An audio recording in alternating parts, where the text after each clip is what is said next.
And good evening, everyone. This is Rob Puricelli. This is the ProSynth Network with myself and Ben Simpson and Cryss, Synthient over there in the US. Hope you're well. It's Sunday, 28th of June. It's just gone 8 p.m. Hope that you've had a good weekend so far. We've got lots of things to discuss. We don't have any special guests this week, but I think between the three of us, we'll have some interesting discussion topics to go through. Some new gear, maybe some techniques, and maybe a little bit of op-ed, shall we say, to put it politely. Let's move over, first of all, to the state of California in America, in case you didn't realise where California was. And let's join Cryss. How are you, sir? Doing well. Hey, guys. Good to see everybody here. How's your week been? Oh, yeah. Been busy getting stuff done. And let's see. Not much new. Some little thing here that I got that I think is going to make life easier is I got a couple of these keyboard overlays for Logic and for Final Cut Pro. And hoping that this will kind of has all the key shortcuts. So I'm kind of hoping that'll help me get a handle on both of those. Yes, I'm pretty new at Final Cut Pro, but Logic I've been using for quite a while. Yeah. But there's always more to learn. Yeah, so, absolutely. Yeah, I've often thought about getting one of those overlays. Wasn't there a company that did instead of just doing overlays, they did actual keyboards that were all marked up, and I forget the name of them now, but they did one for Pro Tools, one for Logic. They did some of the video ones as well. But the actual, whole keyboard was instead of an overlay. But I've got an overlay on my my MacBook. It's just just to keep the dust off, and they're very very sleek and do the job really well.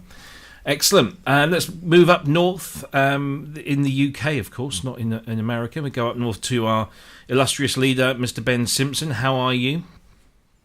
Good evening. I'm all right. Yeah. How's everybody doing? Well, you're looking distinctly keyboardless at the back there, which is a bit of a change. Yeah. I have started the process of redoing the studio, but I haven't got very lack of motivation, really. Got to be honest. But I'm hopefully going to get most of it done tomorrow. Oh, not the wiring, obviously, because that'll take ages. Oh, that's the worst bit, isn't it? You get all the big heavy stuff in place, and you think, "Oh, damn, I've got to now plug all of this in." Yeah, and then test it. You always forget. You forget wires things up, don't you? Yeah, they're like in the middle or something. I think, I'll use such a thing on that. Well, why is there no sound? Yeah. Around the back. It was the one thing that you couldn't wire up at the time. No. But, that's what I'm going to be doing mainly this week. And I guarantee you one thing, you'll be on Amazon buying bulk amounts of cables because you'll realise that everything you've got is slightly too short. Yeah, I've done that. I did that for the last setup and never got round to putting them in. Yeah. It's that's all I've done, because I rearranged everything here in April, I think it was, because my desk was over there, so I've now kind of moved it here, and everything had to kind of move, and I just realised that every cable I'd got was just about that much too short. The tension would be too much. So there's you can't see them out of shop, but there's half a dozen boxes of USB extension cables over there, and just to get everything to reach around. So, as you can see, I've been busy, or should I say, I've been emptying the wallet. It's I had a little bit of a splurge, and only one of them is FM. They're all digital. There's a Z1, SY22, and a CS6X, and the two Sylvie ones are ones that I've been wanting for a very long time. And I got an offer I couldn't refuse, so I didn't. And I went and picked those up yesterday. So I've been spending the last 24 hours or so learning the Z1, mostly because that's the one that would really got me excited. And the CS6X is quite impressive, actually. What it's done is it's made me not regret selling my CS1X, because it's clearly miles better than that. But it has a lot of those sounds and a lot of those features that were kind of embryonic in the early ones, so I'm happy with that. And the SY22 is a revelation, I have to say. I thought it would just be kind of nice and kitsch and that, but it's actually a very powerful sounding machine. So I'm very impressed with that. Anyway. So, Asio Head says, Robbie on a synth buying competition. Yeah, I'm trying to catch up with Simon, but I've got ways to go yet. So yeah, it's. So you need to get a room like Simon that's long and slender and goes on into eternity with infinity and with synthesizers. That's you don't actually ever see the end of it. You don't. You can't. It's just impossible. Yeah, it's. Unfortunately, because I live in rented accommodation, I'm a tenant. I can't do much to the property as much as I would like to. I'd like to extend, but I can't do that. So we'll have to wait until I inherit a large sum of money, which is highly unlikely unless I bump the mother-in-law off. So yeah, whilst we're here, sorry. No, go ahead. Just got to say, there's a lot of love going for the Z1 in the chat room, really, and it's not unjustified as well. Yeah, I mean, I'm a massive Prophecy fan and have been for a long while, and I've always hankered for it, and simply just so I can play chords, and it's all of that and more. There's some. It's quite a deep synthesizer, that one. So looking forward to digging in. The arpeggiator's quite good as well. Sorry, it's a good arpeggiator on that. Do you know it is? I was going to leave it connected up, but unfortunately, I haven't got anywhere to put it apart from here on this desk where I have to clear out some bits, and it's just too much for the show. But there's a bass guitar preset on there that's a modelled bass guitar, and it sounds cool. And I was going to have it running so I could play Cryss this little thing, because the arpeggio pattern which is built in is a really cool. It's very nice. It's deep arpeggiation on this thing as well. Yeah, it's great. Good. Very good indeed. And we talk about the chatties. Let's say hello to everyone there. So we've got Native VS, Sasquatch, Torsten's in there. Wagyu, welcome to you all. Who else? Inverted Popes, Richard Gruel. I don't know if I'm pronouncing that correctly. Anyone else in there that I haven't mentioned? Simon's in. Simon's just flown over from the Geosynth show, which I'm assuming has now finished. Otherwise, he's doing. And he's saying SY22, yay, because that's where I got my SY22 from. But yeah, if you're in the chat and you want to ask us any questions, just make sure that you at us, is that the term, at ProSynth Space Network, and then we'll see those flash through a lot clearer. So if you want to get our attention, use the at function, and then we'll find your questions a lot easier. So we've got a number of topics to discuss today. As I inadvertently put my computer to sleep using my hotspots. Right, let's move on to let's do some hardware news first of all, and we'll take a look at this, which is the Behringer System 100 110 module, which is a single voice in a module, so VCO, VCF, and a VCA. Let's just play that video just briefly. Hey guys, this is Cryss from Behringer, and in this video we'll have a look at a very cool Eurorack module, the 110, and this is a whole synth voice in a single module. You can also click on the eye or check the link in the description. There will be a link to a playlist with a video for every single module. So let's just bring this into shot here. So here we have the Behringer 110, which is it's a VCO, a VCF, and a VCS, basically a monophonic synth voice in a single module, which you can then connect up in many different ways. Not being the modular person here, I like the look of these. They're quite stylish because obviously they're ripping off the previous design from Japan. But Cryss, what are your thoughts initially on this? I think this is one of the most interesting modules that they've come out with yet. I'm curious to see what the price is on it. They've all been pretty reasonably priced, but to have a full synth voice in a pretty small module is great. And for the filter and the VCA, there's a jack on there that you can plug just a single envelope in and control them both. So if you wanted to do kind of the the Juno or JX3P, single envelope kind of stuff and save a lot of space, there you go. Mm-hmm. I get to thinking about it is, so I have my Waldorf KB37, which is probably everybody's seen it. It's a white keyboard. It's got a FITAR key bed in it, but it's got a Euro rack, one row in there that's something like 107 HP. And so I have a Behringer Model D in there, and then I've got some filters. I've got like a SIM filter and Polyvox, and so a few other little modules going on there. The Model D takes up a lot of that space, and I always considered, maybe there's some smaller synth voices.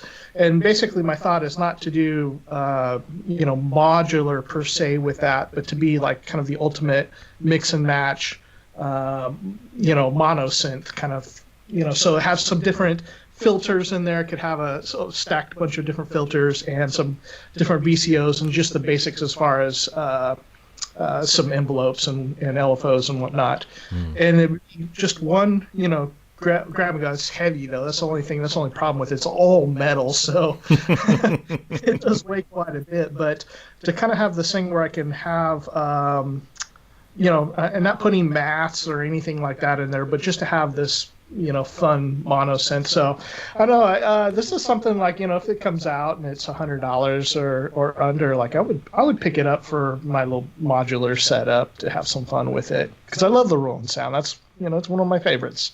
Yeah, I'm not really at all tempted at the moment to get into Eurorack or modular of any description, but I must say that the draw of something that is like the Roland is greater than anything else that I've had in the modular realm, and this kind of makes me think, if I was going to get something, I would probably buy into this system and build my own kind of custom Roland cabinet.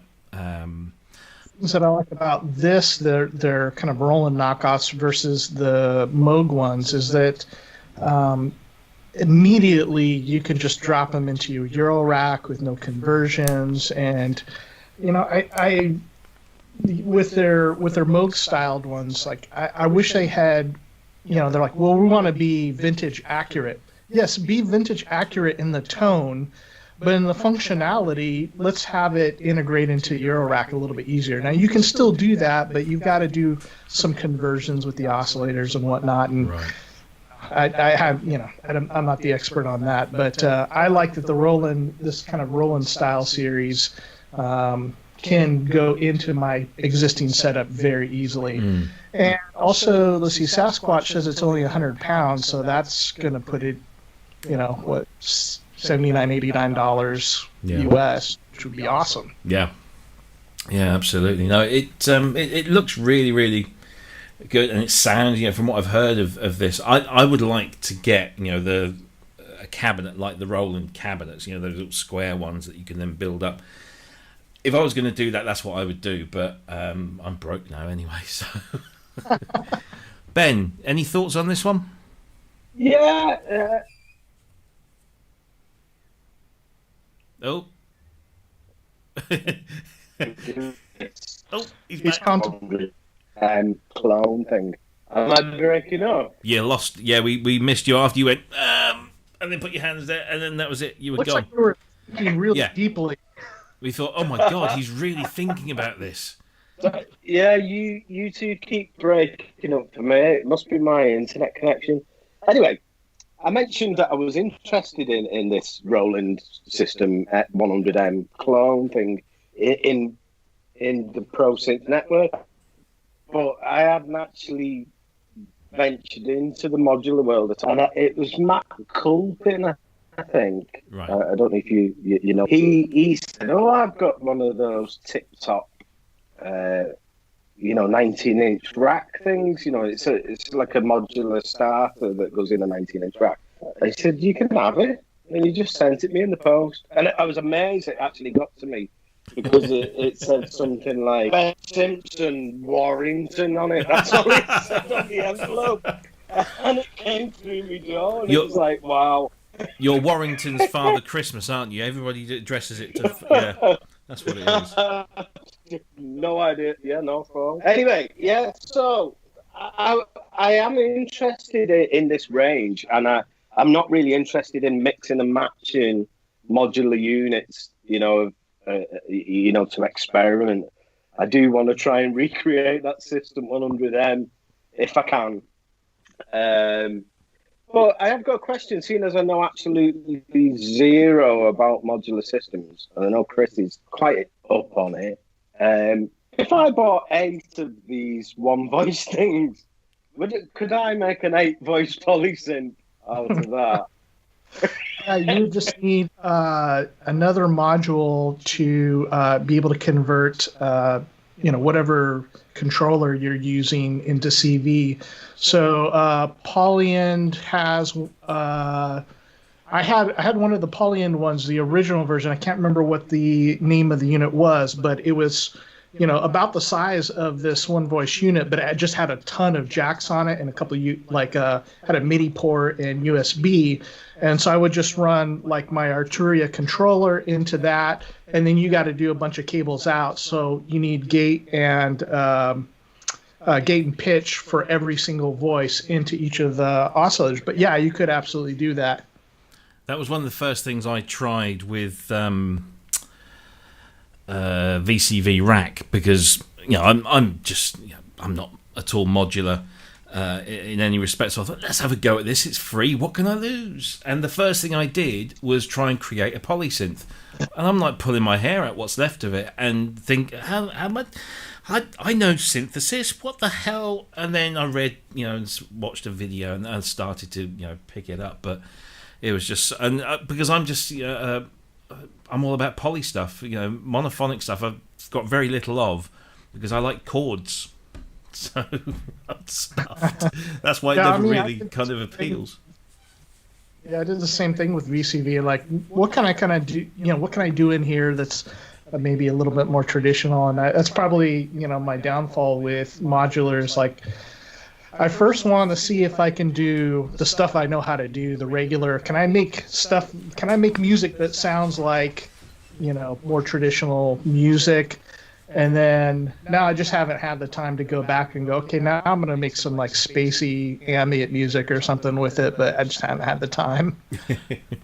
So that's Roland's Behringer's System 100 and the 110 module, which is essentially a single voice in a single unit. So you can get cracking with that. But I wanted to also bring this one up. Because this was posted on their Facebook page the other day. So they're clearly teasing a pin mod matrix. Quite what it's going to go into, don't know yet. We can only assume. There were other pictures. There was this one showing the pins themselves, and then the underside, and then kind of the build of it there. So, any guesses as to what this might be used for? Yeah, absolutely. The VCS3. Your money's on the VCS3, yeah? Yeah. I think they talked about it before as well. Yeah. Which will be interesting. Yeah, I mean, it's one of the classics. Probably more of a noisemaker type of synthesizer, and of course that's what's been classically used for by the BBC and of course Pink Floyd, all the machine sounds. The funny thing was that when I was young, before I was really into synthesizers, just a guitar player, and I loved some certain synthesizer sounds, and one of them, one of the tracks I'd always go to would be the Welcome to the Machine by Pink Floyd. And all I'd heard was it's the VCS3 on there. And so, like, man, all those sounds are this. I've got to have one. And, of course, I wouldn't be able to find it over here. And at the time, I wouldn't have been able, or any time, I would never have been able to. But then to find out that actually the part that I liked the best was a mini Moog. So I was like, okay.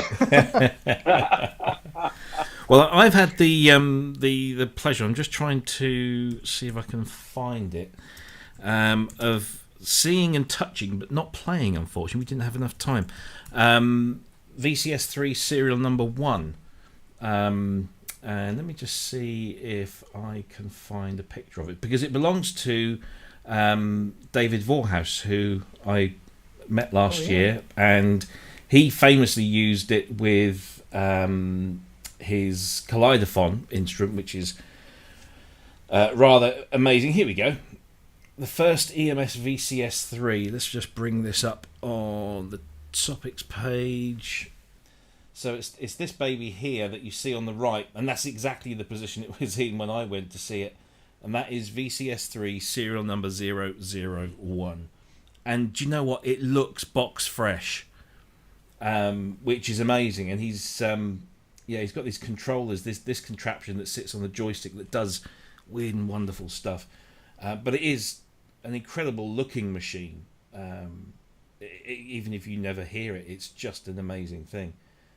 So will be interesting to see if that if the Behringer one comes to life, which clearly they're working towards it. My favourite picture of David is this one here, because he's sat next to one of my favourite instruments, which is very nice. And look at that! It's just like, look at me and my giant radiophone, or Kaleidophon, sorry. Are you impressed by its size and its girth? amazing stuff. Anyway, yes, sorry. So yeah, VCS3. Ben, are you of the same opinion? Yeah, it's got to be, hasn't it? But it's great news if Behringer do, in fact, turn out a clone of this, because it's just going to put it in the hands of so many people, and we're going to hear a lot more weird of shit. what it's capable of once it gets to the masses. Yeah, it's going to be. It is interesting, that point you raise, because as Cryss pointed out, it's not the most musical of instruments in terms of performance-wise, because it doesn't have a traditional interface. It is more of a noise machine. An Eno used one, and obviously people like Vorhaus, and Vorhaus, adapted this thing to give it a control interface. But it isn't the most. I think you just wonder: loads of people going to buy this and then go, "Oh, like what was all the hype about this thing?" Or are we just going to hear lots of "This is rubbish"? Yeah, or are we just going to hear lots of early Pink Floyd covers? And I don't know. It's another thing that I kind of get why people are excited about it, but it's not something I'm like chomping at the bit to get myself. I don't necessarily see the appeal personally. But I don't know if you guys have seen that. Oh yeah, what you got there, Cryss? Let me see where my monitor is here. Yeah, this is the it's the VCS3 app for iOS. I don't know if you can see all that, and then it's even got the little joystick here. Yes. So what's funny, I mean, this is actually doing On the Run, which I believe was the. All right, stop working now. How do I get rid of this? Okay. Which was the other one, the suitcase one with the little keyboard on it. The Synth. For On the Run, and maybe that should have been the one they did. With this being going to be a lot cheaper but probably a little more accurate to the VCS3, then it makes me think about the Erica synths, and I don't recall what it was called, but they have the one they just came out with. Instead of the pins, it's got the knobs to work the mod matrix. That I actually think sounds a lot better than the original VCS3. I think it's a lot more musical sounding, but unfortunately, I think it was about $2,500, so it probably puts it out of the hands of a lot of people who would want it. So maybe this will be that item, because I mean, anytime it's discussed on forums, people are like, "Oh, I'd love to have one of those." That's one of the classics that almost nobody has ever owned. Yeah, and it's such a rare beast that, like you say, it is going to put it in the hands of a lot of people that hopefully will do some amazing things with it. But Wagyu says it's called Syntrix, Cryss. Yeah, I can't. Sorry, they got Robbie. video of Pink Floyd, specifically Gilmore and Waters using that. I think Waters was, and maybe one of them, was inputting the notes for that on the run. So, it's funny because you always think of Richard Wright, but Waters and Gilmore did a lot of the synth work that is famous on their tracks. Yeah, because it's mostly experimental noise stuff, and that's what they were kind of doing. Richard Wright's probably more classically of a classical persuasion. But before we move on to the next thing, when I was looking for that video for the 110, I remembered that there was this video. Let's bring this up here. Which featured the lovely Anna from Behringer with her plain box, and then she gets all the way to opening it, and she pulls, and it stops. And did we ever figure out what that was? I don't remember, because there's so much stuff sometimes. I know they have slowed down of late, but what was that? We never found out, really, did we? Or did I miss something? The chat room know what came of that, or was it was that one of the diversions after the Kern incident? I think it was. I don't remember. Yeah, it was a little while after that. But yeah, there was just nothing, and I'm just looking through the comments here, and the big release after that was the Monopoly, which in that box, which wasn't that. Yeah. So very odd. But not, if you know what I mean. This is Behringer. They literally dance to their own tune and no one else's. But yeah, I was just the teaser was so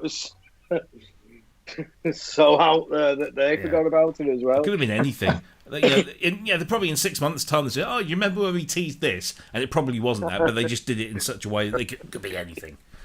Anyway, so there we go. Right, let's move on to the next thing.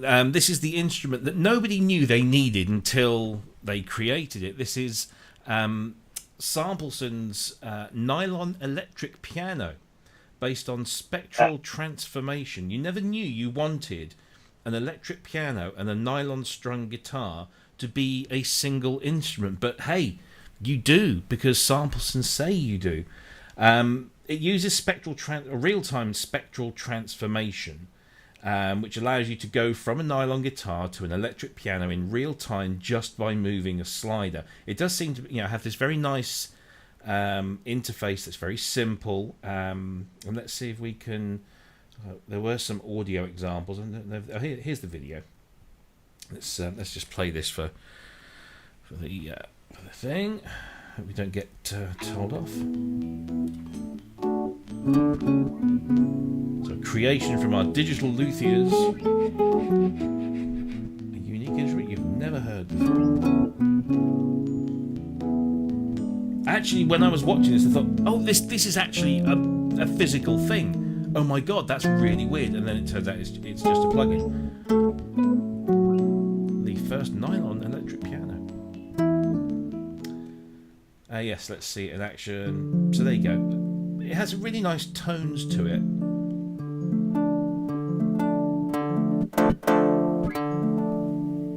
But my big question here is, who ever wanted that? What was... I'm not criticising it for... Yeah, it sounds nice, and I've got electric pianos coming out my ears and some really nice guitar sample libraries. But who ever wanted that? Did you? Any of you guys want that? But Bob Familiar's saying I need a piano that is also a floor wax. But I just... What was the thought process when they? I mean, I don't know. This is probably maybe one or two guys. I don't know. Or was there a team of people that sat around the table and said, "Let's have some ideas"? What? Do you know what? What I've always wanted is a nylon acoustic guitar and an electric piano in an instrument, just one instrument, so I can just morph between the two. Well, it gets me thinking. I just had this picture in my mind of like a piano, but instead of steel strings, it being strung with nylon. But I think where probably it came from is that. So in my modular, I have Mutable Instruments Elements. Mm-hmm. And it's a physical modeler or rings also right next to it. And they can do some of the same things. And when you do, using that physical modeling and you're moving and shifting stuff around, you get to some textures that are not, it's like, well, it sounds a little bit like a guitar. It sounds a little bit like a piano. It sounds a little bit like a harp. And somewhere in the middle of all that, like, you end up with these kind of sounds. And I think maybe that's what could have possibly inspired it. Like, you find that area that's, not quite one way or the other. What if we put this on a continuum that you could pan between these sounds? Maybe that's how it got started. I mean, when they transition between the nylon guitar and the electric piano, you can hear there's a change happening, but it's not drastic. And certainly when it's sat in the middle, that slide, when it's sat in the middle, it's not some, oh my God, wow, I never thought that if you mix this with this, you get this. And I don't know. I'm kind of strangely intrigued. Yeah, it is a solution to a problem that nobody had, but at the same time, thinking about creating music that has very familiar sounds, you're like, oh, I know what that is. That's a classical guitar. That's an electric piano. And then what happens if you run this through a little bit of chorus and reverb and you put it in your mix and people are like, wait, what is that? Yeah. Is that, is that a keyboard? Is it a guitar? Is it, I don't know. Yeah, it's exactly. And I mean, it comes with some detail features. So let's just bring this back up on the screen. So the plugin itself, obviously you have presets drop down there, and you have this slider that moves from a nylon guitar to an electric piano. Then you've got noise detail, so you've got key clicks, you've got finger noise, you've got release strum and slides. So you can build those, I guess, and maybe that sounds different when it's more of an electric piano. Or if you're using the slides and the release drum on a patch that is more electric piano than it is guitar, maybe that's interesting. Then you got some nice effects on there as well. It's a very nice, neat, simple looking plugin. Retails for $49, currently at $29 at an intro price, which is incredibly reasonable, and it's only a 35 megabyte installation, so very, very small footprint, but it is, of course, a very, very unique limited thing. It has a 4K scalable interface, so that means it can go, it looks very nice big, but I was when I saw this, I genuinely thought somebody had built that thing that you see with the guitar. I thought, okay, that's wild and wacky, and I'm all for listening to this. And then when you realise it's a plugin, it was kind of a little bit of a letdown. I don't know. Yeah, definitely. A few people have said in the chat room that it's the kind of thing that you could do with an Omnisphere or with a sampler, really. If you just blend it right, I suppose. Or with one of those. We'll all go off and do it for free. Yeah, definitely. I mean, you just take the EP model. The Z1. Yeah, the EP model and the guitar pluck model, and Bob's your uncle. So actually, what I did this week is with my Gretsch hollow body, the yellow one there. Between the nut and the tuner on the headstock, there's a little bit of string that, you don't play that part of the string, but it makes noise if you pluck it. So I was, going through, trying to use my sampler, and I had been using those Christian Henson's samples that he put out with those Make Music Day samples. So I was like, I want to learn this. I'm going to work with it. Okay, I put his into the sampler, and that's I'm going to sample my own, and let's see how this works. Yeah. And so that was one of the things I did is I just put the headstock up next to my microphone. I've got a condenser here, plucked it, then plucked it with a pick, then figured out what was the best way, and then mapped that to the keyboard, and it ended up being this kind of thing in regards to. It's neither here nor there. It didn't sound like a guitar. It didn't quite sound like a keyboard. It maybe had a little bit of a harp-like texture. It sounded much different than what it did just plucking it. But again, the same kind of effect. If you got a sampler, you can get pretty close to these type of sounds if you're manipulating sounds that you already have. Yeah.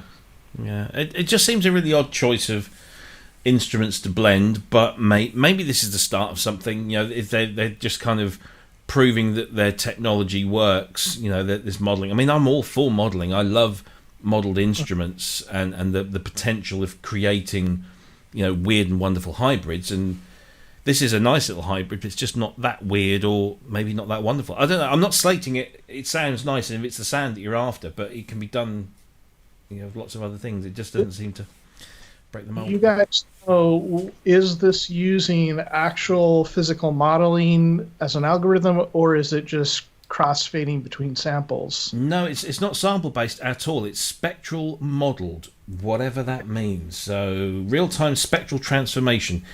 Here we go. ElectroNylon is based on spectral modelling, realistic modelling techniques, since spectral models are scanned from real instruments. So that's a different. So it's taking the sound, scanning it, kind of resynthesizing it, I guess, in a way. ElectroNylon is electric piano, nylon guitar, and everything in the middle. A unique instrument made out of the spectral models from a nylon guitar and 2 electric pianos, one reed, one time-based. Real-time spectral transformation takes harmonics and formants and blends them mathematically, allowing you to do this transformation in real time with no CPU usage increment. There you go. JP Page 2 says, I'll blend in an accordion and a whoopee cushion in my Nix VST. We already have that. It's called a modular Eurorack. Very good. It's funny though, because one of the things that I used to love doing with the Prophecy a lot was taking 2 models that would never exist together and put them together and see what you could come up with, and you'd come up with some really weird stuff. And this is kind of that, but it's just taking 2 fairly not dull and uninteresting, but not that exciting. I don't know. I think this is the kind of thing that Roland intended with the V-synth, really, because you've got that articulative phrase synthesis, and that is like where you can take the characteristics of one instrument and the playing characteristics of another and merge them together. So you could have a cello that's blown, So. I suppose that's kind of along the same lines, isn't it? Yeah. Oh well, there you go. I mean, but you're not going to break the bank by testing it. It's only $29 at an introductory price, and even then, when it's not at the intro price, it's $49. You pay your money to see what you get. I mean, there's plenty of demos on there. If you're not convinced, there you go. What can I say? I haven't checked out all these other things that they do. They seem to be doing. They call themselves virtual luthiers, which is an interesting thing. So they've got lots of electric pianos, but I don't see. There's ElectroNylon, which is what we've been talking about, and then everything else seems to be pianos. Doesn't seem to be guitars. I thought a luthier was a guitar maker. Mm-hmm. I thought it was something you cleaned your back with. That's a loofah. All right. Muppet. So there you go. That's the Sampleson ElectroNylon, the instrument you never knew you needed. You mentioned Roland there. So Roland finally this week released System 8 Frontiers for Roland Cloud, or through the Roland Cloud, for use in the hardware and software System 8. So if you've got a subscription, you can download these sounds. Let's have a quick listen to the demo.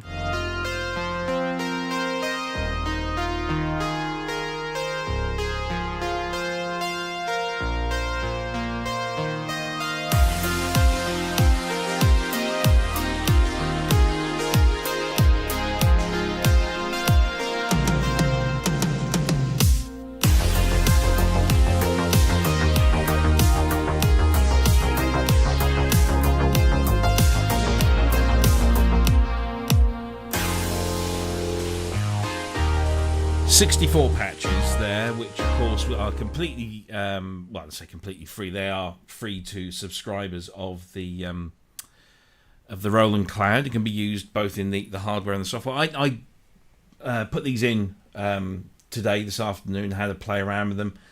They're nice, but again, they're not earth-shattering. But it's just nice to have some new sounds in there, some nice arps and some nice pads and leads and stuff. It's just kind of a general mash, but it's I think it's kind of geared towards the kind of the synthwave type thing. I don't know. It's nice. Did I know, Cryss, you've got a System 8. Did you have a chance to play around with these at all? No, I didn't. I've got 4 sound sets that I'm building on it, so Right. like going through the hassle of pulling those out and putting this in. If I had the cloud right now, I would have downloaded it and just tried it in the cloud System 8. But yeah, that sounded good though. On the video, I thought it was having gone through the user preset or the factory presets on the System 8 when I got it. I mean, just went back. I got it used, so I just wiped everything and started over. I mean, there's some good stuff in there, and there's some stuff that's like, but I thought this was some of the better sounding ones. I mean, they only show you a few presets there. Did you that's probably not really in your area of interest, Robbie, but overall they sound good for analog. Yeah, I mean, they definitely sound very kind of old school analog. That's for sure. There's the patch names in there. There's patch names that refer to Junos and Jupiters and things like that. There's some nice kind of ARP voices. ARP as in arpeggiated, not ARP as in the synth manufacturer. But it does seem to be. When I was going through, I don't know whether my ears were biased by that demo video because that's very synth wavy, but that's kind of what I was hearing was that kind of that stuff. And then when you look through the audio clips here, you've got Carpenter referenced in there, and and JP6, and so it's nice, and I can't grumble because it doesn't cost me any extra to my Roland Cloud subscription, and of course. Yeah, was this just for the System 8 plugin, or did it have presets for like the Jupiter and Junos and everything else? No, it was just 64 patches for the System 8. Yeah. Well, one thing that's interesting about the System 8 engine, it is kind of a hybrid type of engine to it. So you can do vintage analog sounds with it, like virtual analog. And then it also has, after the FM update, you can do FM stuff and all sorts of combinations in between that were very interesting. Yeah. And it's very easy to program for, it's a lot easier than a DX7. Well, yeah, quite. If you haven't got a Roland Cloud account, or you've got the free account, you can still enjoy these, apparently, along with the System 8 for free between the other day, which was the 25th, so that's Thursday or Friday, through to July 9th. So if you want to go and try these, you've got a week or two to go through and not have to pay for them. And you just need to sign up for a free Roland Cloud account, just the basic one, and have a play around with those. But yeah, it was interesting. I mean, I like the fact that the Roland Cloud is bringing in patches for a lot of their synths, which is nice, because I'm a lazy bastard. So, I want people to make my sounds for me. But there's some decent sounds in some of those sound sets that go beyond the presets, and that's very nice to see. So there you go. Ben, have you tried this? Have you got? I can't remember if you have got Cloud, haven't you? I have got Roland Cloud, but unfortunately I'm too stupid to use it, and I had to ask you. This is true. This is true. I had to ask Robbie, how do you download the patches off Roland Cloud? Because to me, it doesn't make any sense. But I've realised that I'm just getting old, as working the TV remote's becoming a bit difficult as well. In your defence, it's not made easy. Yeah, with from what I've heard, it's a really interesting patch collection. The demo's very synth wavy, isn't it? It's, oh, he's frozen again. Much like in vogue. They sound. Oh no. No. Yes, you're back. Right. No, you're right. I think Roland have decided to capitalise a bit on the fact that the synthwave genre, which has been going on for many years now, and to my ears, just the vast majority of it is very, very incestuous and repetitive and derivative, and they all kind of pretty much sound the same kind of thing. But that's the problem that I had with it as well. Yeah, I the sound and the tone, the look of it, or wherever it is back here. It's like make some music with it. Have a key change or something. Do something in the song. Yeah, there are some artists out there that I've picked up over the years who I'll buy their stuff. So there's a guy called Pilot Priest who I will just insta buy everything that he does because he's very original and he's not just like, you know, everyone else. I've got a friend in Toronto called Michael Oakley, who's actually a Glaswegian who moved out there to be with his true love, and he makes some amazing stuff, and he's vocal as well. A lot of synthwave is instrumental, but there's just so much of it, and so much of it is much like everything else, and it just kind of... But what I'm thinking is that Roland seemed to have tapped into the fact that genre is very fond of Junos, JX3Ps, and all of that stuff. So they do seem to be like really catering for, and most of these people are plug-in based, software based. You know, yes, there are the hardware guys there, but the vast majority of that community do seem to be in the box. So I think that they're definitely catering for that genre, which is, you know, not a bad thing, because it means we get some really decent sounds, I suppose. Just be original. I'm curious, Ben, because you do the electro 80s and have a lot of vibe to it. Has a System 8 been something you've ever been interested in, or was something you tried and didn't care for? Yeah, I did have one. I had one for about a year, maybe. I was using it live. It was very good. You know, it was very good. But I intended on just keeping it in the studio because I didn't want to get in damaged live. So I swapped it for, like, internally swapped it for a controller keyboard and kept it in the studio. And for me, all those controls are great, and the plug-in, you know, the plug-out rather facility is great. But that's more of a live thing for me. You know, I'd want to plug a synth out into it and then take that out on the road and be able to use, say, like you know, I'd want to be able to use the Juno 106 instead of taking out a real Juno 106. So once I got into the thing of using it in the house, I realised that maybe I didn't need it so much. So I think I got rid of it to buy back a V-Synth. I think. I can't remember, but it's a great machine. It just didn't quite fit for me at the time. But I don't think that FM thing was out when I had it, and that sounds interesting. Yeah, well, to be able to mix that analog and FM together, that'd be nice. Yeah, analog sound, not genuine analog, obviously. Of course. Yeah. So there you go. I do regret getting rid of it. Really, sorry. No, that's fine. No, I've to be honest, I've only ever seen one in a showroom, and then I never gravitated towards it. So I have no experience of the hardware, but I must say it does sound really nice in the Roland Cloud. Yeah. It's not something I use extensively, but yeah, it's a nice thing to have, I think. I bought mine off Jeff Toman. That's who I got it off. Oh yes, yeah. And as soon as I got it, he was like, "How are you finding that System 8? You know, if you get bored of it, send it back." I don't know whether he ended up back with it or not. I don't know. But the good thing with coming from him, it had the wooden side cheeks and the metal side cheeks in the box, so I could swap between the two. Not very fancy. You mentioned you mentioned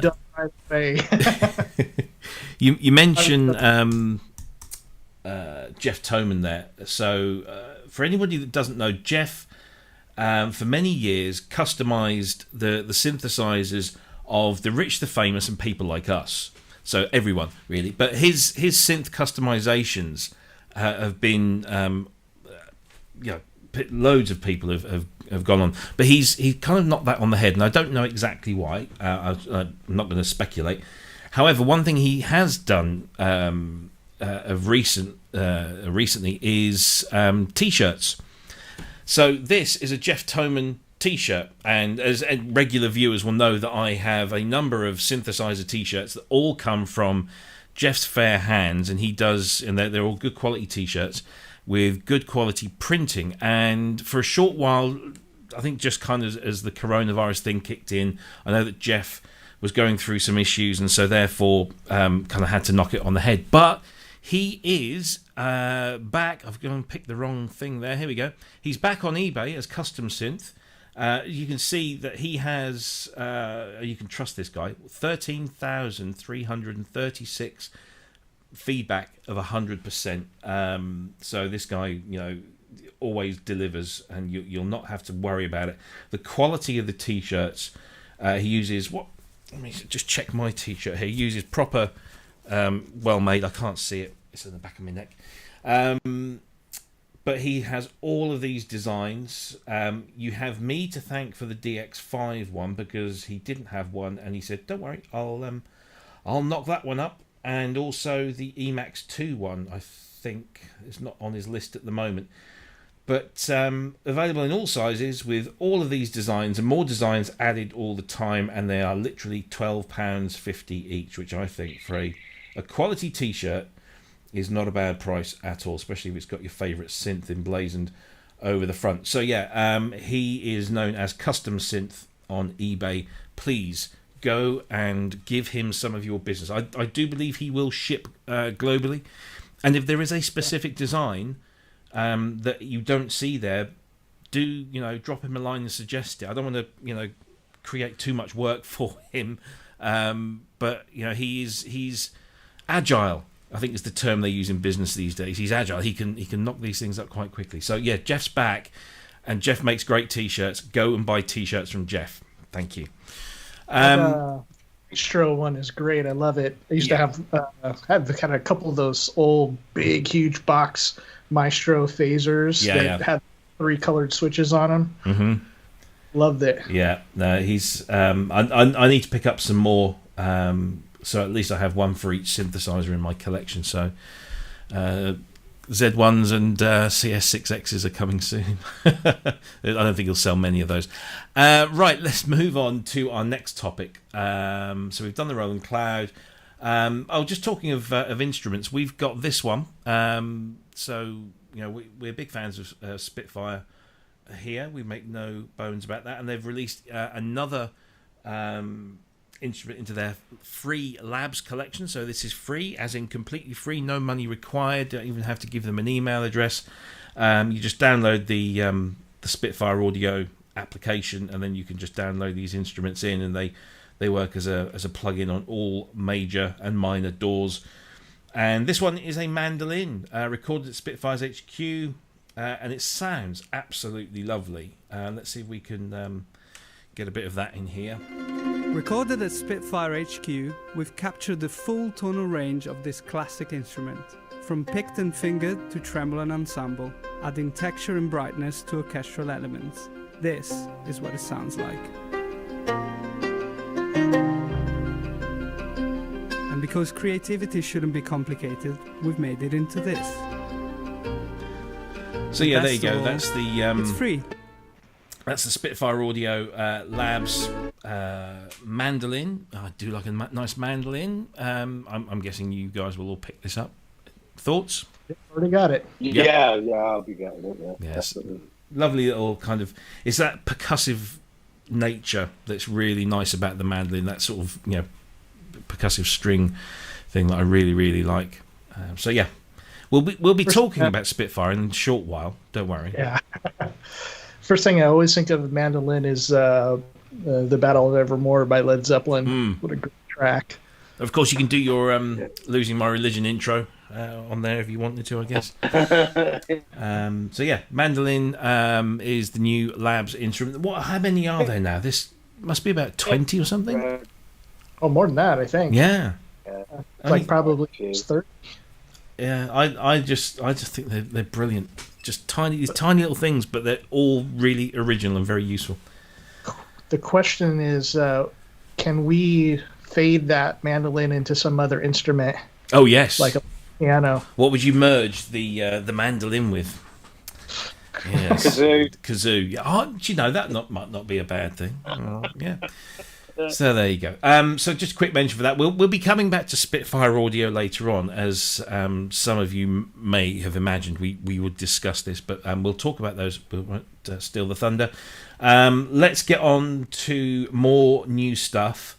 So we've got the announcement that the sequential Dave Smith Instruments Tempest, designed by Roger Lynn, has been end-of-lifed. Is the official term, I think, or discontinued, end of life. And Dave and Roger both piped up in the sequential forum to explain, the reasons behind it. And of course, they've released the final OS 1.4.5.1, which will be the last one that they do. And it seems that, whilst I don't think Roger was maybe of the same mind about discontinuing it, he's not overly unhappy about it.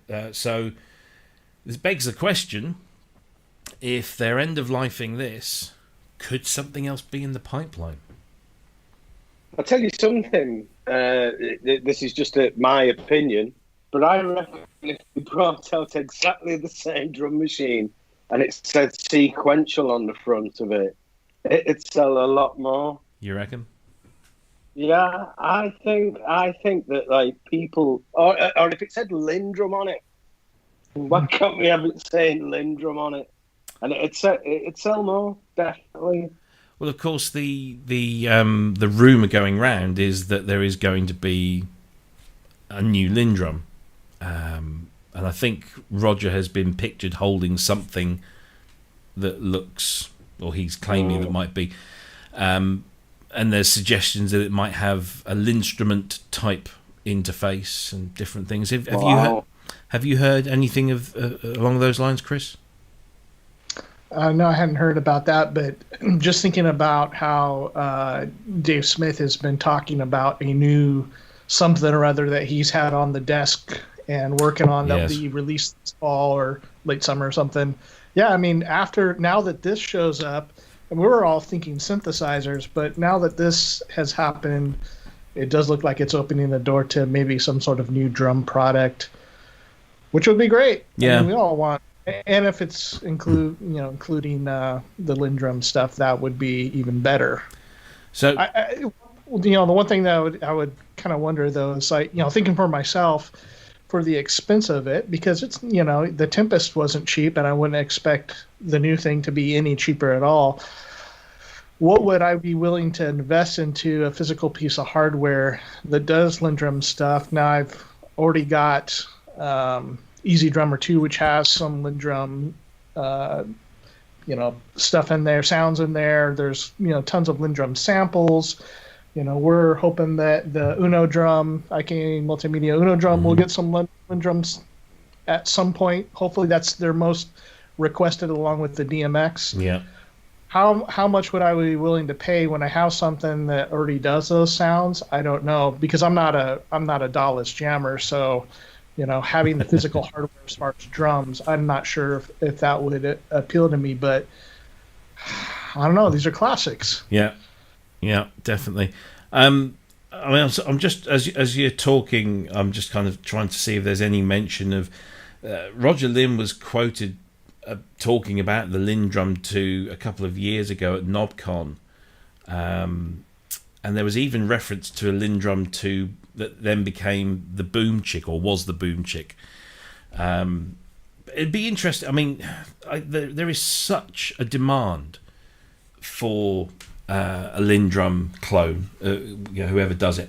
But of course, as we've mentioned on this show before, Bruce Forat owns pretty much all of the licensing and the copyrights. I don't know the ins and outs of the legalities, but I think he owns all of that. So he would have to be involved, surely. I mean, Roger Lynn he could create a Lindrum and call it a Lindrum, I guess, because he's Roger Lynn. But although you say that, you couldn't call an Oberheim until they gave it back. But would they have, would it be a Lindrum clone, or would it just be a new drum machine with new, a new paradigm, new control interface? But I don't know. It's interesting speculation. Yeah, it'd be interesting if you could have the same kind of impact that Roger Lynn had when he did the Lynn drum, and when he wasn't he the original originator behind the kind of MPC interface that was him as well. Yeah, the MPC so he's obviously 60. got and the Lynn instruments as well. That's an amazing thing. I would love to have one of them and master the thing. But it'd be interesting if he could do it again. If you could come up with something really, really like different that made you explore things in a different way, that'd be great. Definitely. I'm not saying it's possible, but Instrument definitely did that. Yeah. I mean, that kind of interface is fascinating, and particularly coming from stringed instruments, seeing that. I have played one briefly, but that would be something. And I've got that app.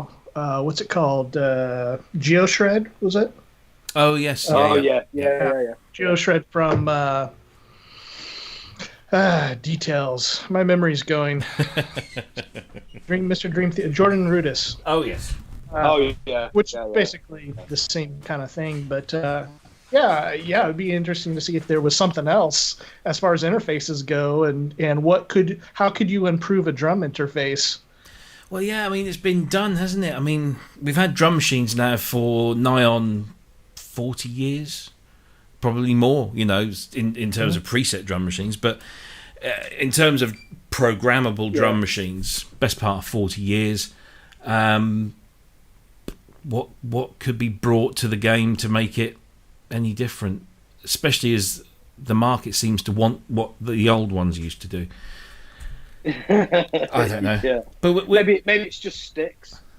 Well, yeah. Well, didn't somebody invent sticks that didn't need drums? That they just worked off accelerometers, so you could just air drum. Oh. Yeah. It's a bit difficult getting the velocity right with them, though, isn't it? Well, apparently it was quite good. No, apparently, the harder you went like that, the accelerometer could judge. So it must be at the point where it's like it snaps back or something. Well, the thing is, if you just do that and your wrist is moving, you're going to give interesting video to watch without sound. Quite, yeah. But you're seriously going to damage your wrist, because at least when you're hitting a drum, you're hitting a surface, and your wrist is not going full circle, or full tilt, should I say? Yeah. Whatever. I don't know. But let's move on. Let's move this drum conversation on. A seamless segue, because there's a new piece of software out by the guys and girls at Steinberg called Backbone. And Backbone is a drum resynthesizer. So you take a drum sound and you resynthesize it, and you can mess around with all sorts of different effects and tools to reshape your drum sounds into something different. And this comes kind of hot on the heels of UVI's Drum Replacer, which it's not similar, but you can take a drum sound and change it, or take any sound and change it into a drum sound. And this looked interesting until, I'm really sorry to say, I watched one of the demo videos where the guy resynthesized a Linn drum, and I'm thinking, that Linn drum sounds absolutely fine to me. Why the hell would you want to mess with it? I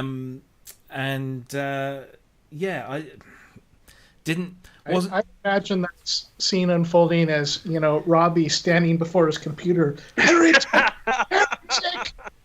How dare you! Do you know, it was cringe. I would have done that, but I was cringing at the whole presentation style. It was very YouTube influencer-y type thing, and it was just it's just, oh no, please, why? I mean, the sound that they come up with, you can see what they're doing to it, but at the end of the day, that snare sound just sounded snarey and just a bit longer and maybe pitched down a little, and I couldn't see the apparent I mean, one of the other videos on this is make 808s fatter than ever. I always felt that the 808 was pretty damn fat. I mean, that kick drum is fatter than my mother. Yeah. So I don't know. I mean, yes, if you want to really shape your own drum sounds from what you've got pre-existing in your hands, I get it. But I don't know, guys. Ben, what do you think about that? I got really excited about it when I first started reading, and I hadn't watched any of the demos, but I just posted the full link into the group because I thought this is good. This is something interesting. And then I kind of forgot about it. I was doing something else, and I went back to it to see some of the comments, and some of the comments were a bit like, "Oh my God, what's this guy doing?" And that. So I thought I better have a look at this. And the demo was woeful. It was for something that's.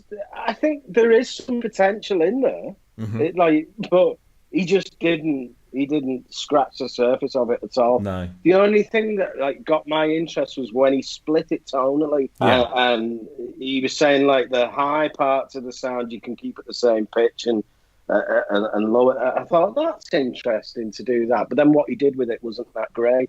But apart from that, I mean, I'm not aware of any plug-in sampler and that can do that. I don't. But a lot of that is achievable through a sampler. Other than that, the resampling part, I suppose. Yeah, I mean, it brings me back to that age-old adage that says just because you can doesn't mean you should. And I can see, the technology is very clever, but I don't know. I mean, it'd be interesting to see who uses this. Yeah, you could easily get the same effects by splitting things up with filters and as layers. You get exactly the same results. So maybe it's not that exciting after all. I mean, Native VS in the chat room says if Steinberg were aiming this at the sound design for film post-production community, they'd make a ton of money, and maybe that's where it might find its footing. But at the moment, it just seems to be got a drum machine, want it to sound something different. Well, then feed it through this, and you can do that. But as you say, I mean, there are other ways of doing it. Cryss, what do you think? I liked it. Obviously, the demo was a little cringy. I love doing this kind of stuff when it comes to just using some drum type stuff. If I'm not going for an acoustic kit type of sound, what can I do to make it a little more fun? Run it through a delay, or run it through grain space, or kind of manipulate it. See if there's something else interesting that can happen. And so the way that this was implemented, and like Ben was talking about, I mean, it reminds me a little bit like a sampling synth combined with Melodyne. Yeah. And I just bought Melodyne, and one of the features that it gives you now is this control over the pitched part of the signal versus the noise part. Mm-hmm. And so this obviously uses some sort of similar technology. And then being able to do things like you have a mono snare, and then you can stereoize it by different places, or pitching it differently. This could be a great fix it for you got a great take from a drummer and you just need to fix that bad snare sound or whatever it is.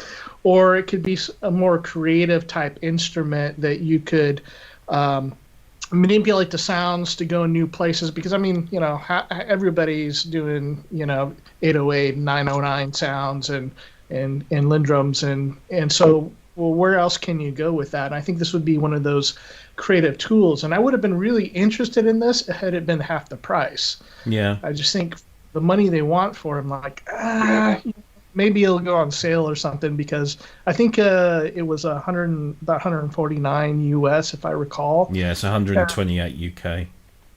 Yeah, I mean, if it's put up for $60 or $70, I've been like, yeah, I think I'll get it. Yeah. If it was an update to something else that already existed, it'd be really appealing, wouldn't it? Yeah. If Groove Agent could suddenly do this as well, that would be that'd be an incentive to upgrade. But as a standalone thing, like Cryss says, it's a little bit expensive for what it is. Yeah, I mean, scrolling through the website, the further down you get in the page, the more emphasis they put on using it as a sound design tool and effects and that kind of thing. There's demos here for making, different sounds. There's, I mean, I think as a sound mangling tool, this is an interesting way of doing it. But then I think a lot of people are using other things to do similar stuff, and it just really didn't excite me. And say after watching the video, it. And think about maybe as far as a creative use of it is to combine this with what we've talked about with found sounds and sampling. So as I've been getting a little bit into that. Imagine finding some really interesting sample like the string between the nut and the tuner of a guitar, or your Moog mug or whatever it is, and then bringing that sample into this and then being able to do something else with it, like to change the envelopes of it, to separate the noise from the pitch, and then do all this kind of stuff. And you end up with a sound design element that's unique to you. Yeah. And so I think very much have the appeal for sound designers and for samplers as well to be able to just go that little extra step with sounds. Yeah, absolutely. For God's sake, don't use it on a Lindrum sound. Where did you get that snare drum sound from? Yeah. It's a harmonic. It's a harmonic on the guitar. Yeah.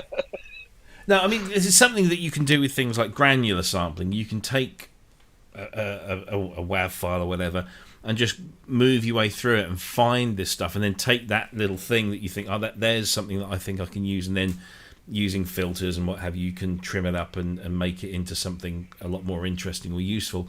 And I guess this is just kind of like a small version of that might have a nice quick and easy. I mean, it kind of follows this current trend of nice bright coloured interfaces, a la Pigments, for example, which is not a bad thing, because it does, help with, the visualization of where things are and what things are doing. So if something's, red, it's to do with pitch. If something's blue, it's to do with resynthesis. And something's yellow, it's to do with filters, and that's nice. I don't dislike it, but I find as a visual learner that the way an interface looks really influences how much I'm going to use it and what I'm going to do. And it's one of the reasons that I love Logic Pro 10 is that when they redid the look, a whole bunch of people complain. I'm like, this is so much better. This is an environment that I want to spend time in, not something that looks like Pro Tools. Nothing to do with what the program can do, but just the look of it, the aesthetic. Yeah, definitely. I mean, we are dealing with sound, but we are using our eyes to interact with the things that make those sounds, and so therefore it has to have a good visual impact, but also something that's conducive to the process, should I say? I tell you something. I might be going slightly off topic here, but off topic. I think the visuals influence the sound so much. Yeah, because I remember like years ago when I can't really do it now anymore, but I used to have a mixer with all the ins and outs going to the DAW, and when it came to mixing, I'd mix it for a bit and then I'd switch the monitor off and have a minute and come back to it. It sounds completely different, and it's because your brain can't get away from these tools at all. So I think that if something does look nice, like Cryss is saying, or if those, it could improve your kind of work. Yeah. So, he's gone again. He's gone all Dalek-y again. Well, why he's coming back. What it makes me think of is one of the things that we lose by listening to music off our phones. Where back in the day, pulling up a record, especially, or even a CD case, is that my favorite albums have color to them because of what the album cover looked like. I mean, you take 2 albums released by the same artist in the same year, Sgt. Pepper and Magical Mystery Tour. They sound like they look in my head. Yeah, Think absolutely. about Sgt. Pepper, it's that rich reds and the colors of their uniforms and all the stuff, and then you go to Magical Mystery Tour and it's got that cool yellow psychedelic thing going on. Yeah, it's one thing that a whole, maybe more than one generation of young people today don't appreciate. Now here I is, yes, I'm going to sound like a damn boomer, which I'm not. I'm Gen X, by the way. Even though my kids always tell me to shut up, boomer. But the influence of the visual impact and the influence it has on your buying or using of stuff, particularly if you're going to buy records. I mean, I would go into record shops from the age of 7 or 8 and be flicking through, and the things that I would be interested in were the things that visually appealed to me. And you would find that, particularly in the 1980s, when style became a very important aspect of selling records, was that certain labels had certain artists who designed sleeves in certain ways. And if you liked, say for example, I'll use Zang Tum Tum, the Frankie, the Trevor Horn label that Frankie Goes to Hollywood were on, and Art of Noise and Propaganda and so on. They had 2 or 3 people that would do most of the sleeve design. Same with Factory; it was all pretty much Peter Saville that did that. Pet Shop Boys used Mark Farrow, and they've all done stuff for other people and other labels. But you'd be flicking through and you'd see a sleeve and you'd go, "Oh, that looks familiar." And you pick it up and you think, well, I've never heard of the band, but that sleeve is talking to me. And then you look on the back and it says, design. And even based on that design, you would maybe buy that record and listen to it. And, you might just discover something completely new and different just by, what you're looking at, And it's the same with, with synth designs, I mean, there are plenty of designs, synths that sound amazing, but their visual design is too confusing and it just doesn't draw me in. Whereas there's others that look amazing and might not sound that great, but I still enjoy it because it's a really nice experience to use. Yeah, I for a while kept trying to find new music. Really after music stores closed down, there's not very many around here anymore, but. Go on iTunes and search categories and look for it seemed like in the prog metal category and electronic there'd be a lot of interesting album covers. I'd be like, oh I like that, like the electronic music, and then I'd go and play like, oh man, that is terrible. Yeah. That does not match the album at all. That's it. But then I remember when I was a kid. And I was a huge Beatles fan, and I totally agree with what you said about the sleeves are there. They sound like they look. I remember seeing the sleeve to Pet Sounds and thinking, the hell?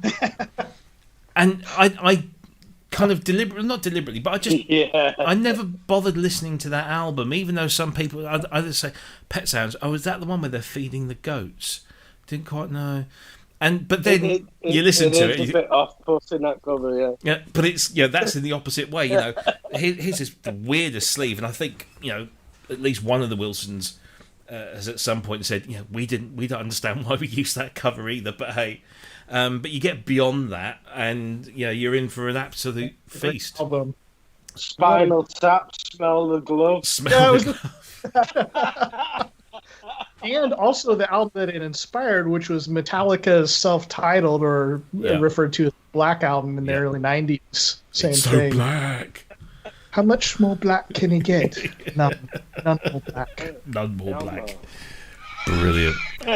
Brilliant stuff. Best film ever. So let's take this conversation where we've been talking about this drum resynthesizing technology, and let's just talk a little bit about some drum techniques. So I'm a drummer, a physical, actual, drummer, and so my way of building drum sounds is probably different to others. And Cryss, I think you wanted to kind of discuss this, so I'm going to hand it over to you, big boy, and you kind of tell us, what your drum technique is when you're thinking about recording stuff like that. Yeah, I thought this would be an interesting topic, especially we're talking all about drum stuff. drums have been kind of the bane of my recording experience. Drums or drummers? Well, yeah, playing live would definitely be the drummers. Now, so I don't know if Ben plays at all, but I can play drums. I've never spent enough time to play well, though. Right. What'd you say, Ben? Oh, I think he's gone to answer the call of nature. Yeah. Well, hopefully he turns the microphone off first. So, yeah, I mean, I understand drums. I can play an acoustic kit. We have at the house here, actually out in the garage, we have a Roland V drum set. Okay. My wife plays drums. She doesn't. She's a great drummer. She's a lot better drummer than I am. But she likes a lot of different things. So she'll do this for a while. She'll do that.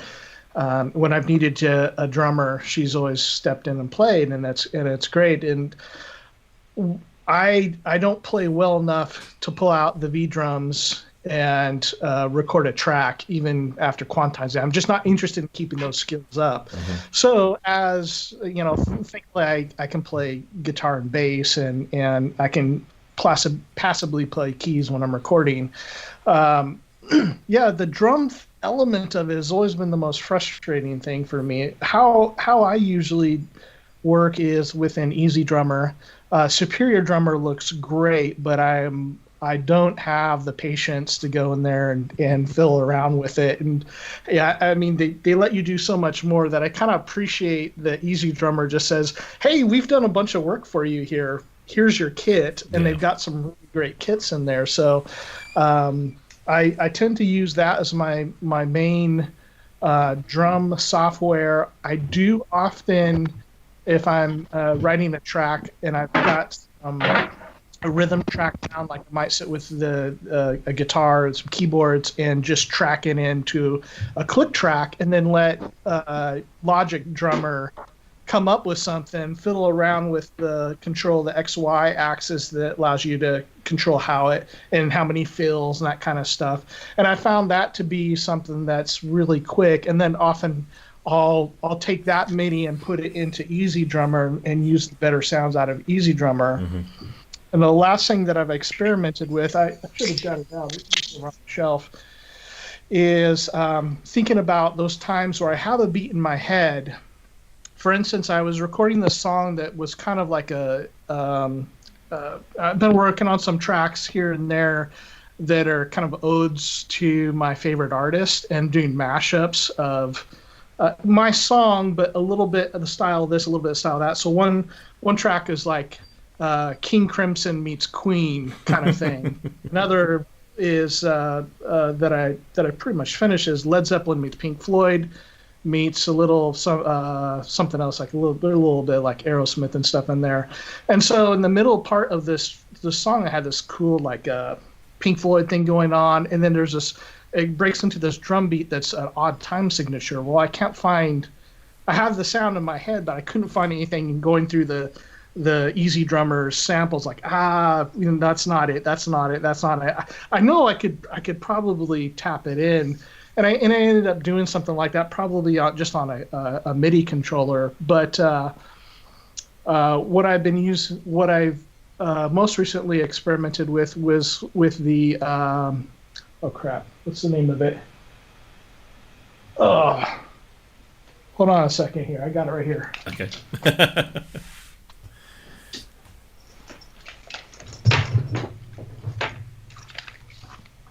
Yeah, the Synth Morph. Oh, yes. Exactly what I use on it.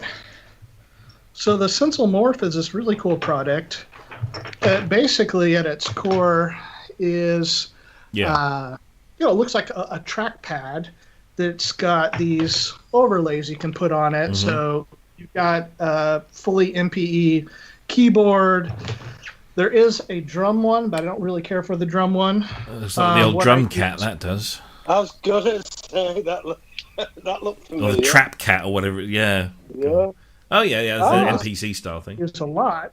and you can, of course, program any way you want, but the 4x4 grid for finger drumming seems to work the best for me, and I've watched some guys do it online that are really great finger drummers, like amazingly good. Yeah.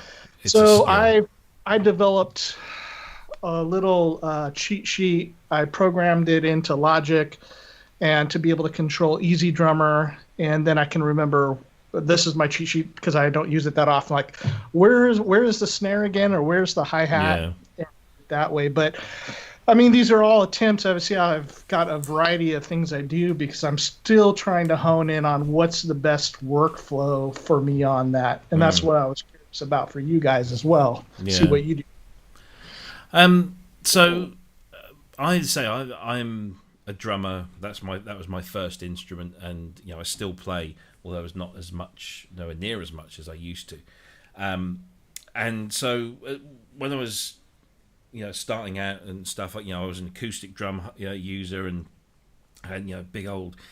I had a Tama swing star kit with roto toms. This was the 80s, so we had roto toms and all sorts of stuff. And then I got married, right? And my wife didn't really, enjoy the fact that I was out every weekend with the guys in the band. I guess she thought I might be up to no good, and so she kind of tried to put the kibosh on the whole thing. And in the end, she kind of persuaded me to sell the drums, and I regretted it straight away. However, towards the end of our marriage, I bought an electronic drum kit, and I bought a Yamaha DT Express, I think it was, and it had pads that were about 6 inches, I think, and they were rubber. But at the time, I thought, wow, this is really cool. I can now play the drums into my DAW, so it was Cubase at the time, and that was interesting, but not altogether satisfying. And in the end, the drum kit, I mean, I carried on playing live using that, and that was fun. But most of the time, when it comes to, I didn't really have enough space to set up the drums in here or wherever it was. So I got quite adept at drumming just on the keyboard, not using pads, just actually using the keyboard. So I'm pretty, I can knock out a rhythm pretty easily on there, and then tidy it up. But then when it comes to composing, I know what I want the drums to sound like, or I certainly know what I want the tempo and the rhythm and the feel to be. But I can't concentrate on So what I do is I tend to find loops. So I've been a Reason user for a very long time, and so I get lots of these Rex loops, and I've used Recycle in the past as well to mess around with these, and I just get a loop that kind of gets me to where I think I want the drum track to be, and then I'll just have that as a constant loop all the way through the song. So I'll just copy and paste it all the way through, and then I'll write the music and the bass line and everything else, and then I'll come back to it, and then I'll start playing in the drums manually, but generally using just the piano keys on my controller. Yeah. But is that where you would then go in and go, okay, I'm going to use the ride on the chorus, or I'm going to do a fill here? That so I approach it, piece by piece, because what I don't want it to do is sound like a drum machine. Yeah. That's just got half a dozen patterns that I'm just picking one and just doing it over and over. Even when I was programming drum machines back in the late 80s, I was kind of forced down this path to do it because we wanted to record a demo, and our saxophonist, who used to play with Long John Baldry and Elton John and Screaming Lord Sutch, but had since kind of retired and moved on, he had got his own little recording studio that was about as big as this. So he could get the guitarists in, fine, no problem, get the keyboards in, no problem, but he could not get my drum kit in. So he said, look, you're going to have to program this on the drum machine. And he hands me, I think it was a Korg DDD5. And I ended up sitting down and programming the whole song, but doing it piece by piece so that no piece repeated itself. So that there was always different, the cymbals, there was different patterns and different fills, and so it was I wanted this thing to sound like it was me and not a drum machine, because I felt quite offended that I'd have to do this all on the machine. But fast forward a number of years, and there's a long story behind it, but I eventually get myself another E-drum kit about 4 or 5 years ago, and it's an Alesis mesh head kit, which is absolutely brilliant and way cheaper than the Roland stuff, and just as good in my opinion. I've played both, and the Alesis is just really nice and very affordable. And I bought that and I thought, it sounds okay. The modules that come with them, that's the difference. The Roland modules, those the V-drum modules, the TDMs or whatever, stunning sounds, all modelled, really, really nice. That's where the money goes. With the Alesis one, it's just maybe not so great. So I was looking at options, and that's when I happened across Superior Drummer. And I do not use Superior Drummer's loops or anything. It is purely an engine for my E-drum kit, and it's been an absolute revelation.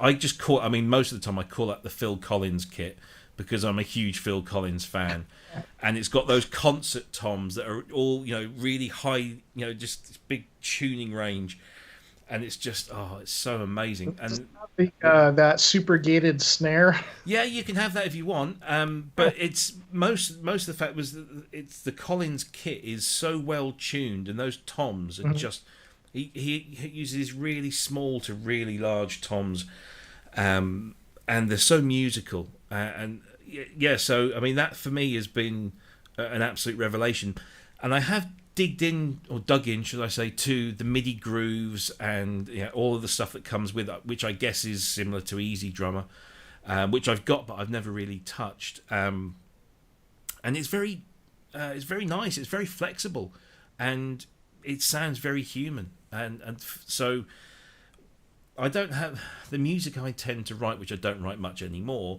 has mostly been electronic, so the acoustic drum parts don't really come into it, and I don't see the point of having Lindrum kits on Superior Drummer, because for me Superior Drummer is about replacing the acoustic part of drumming.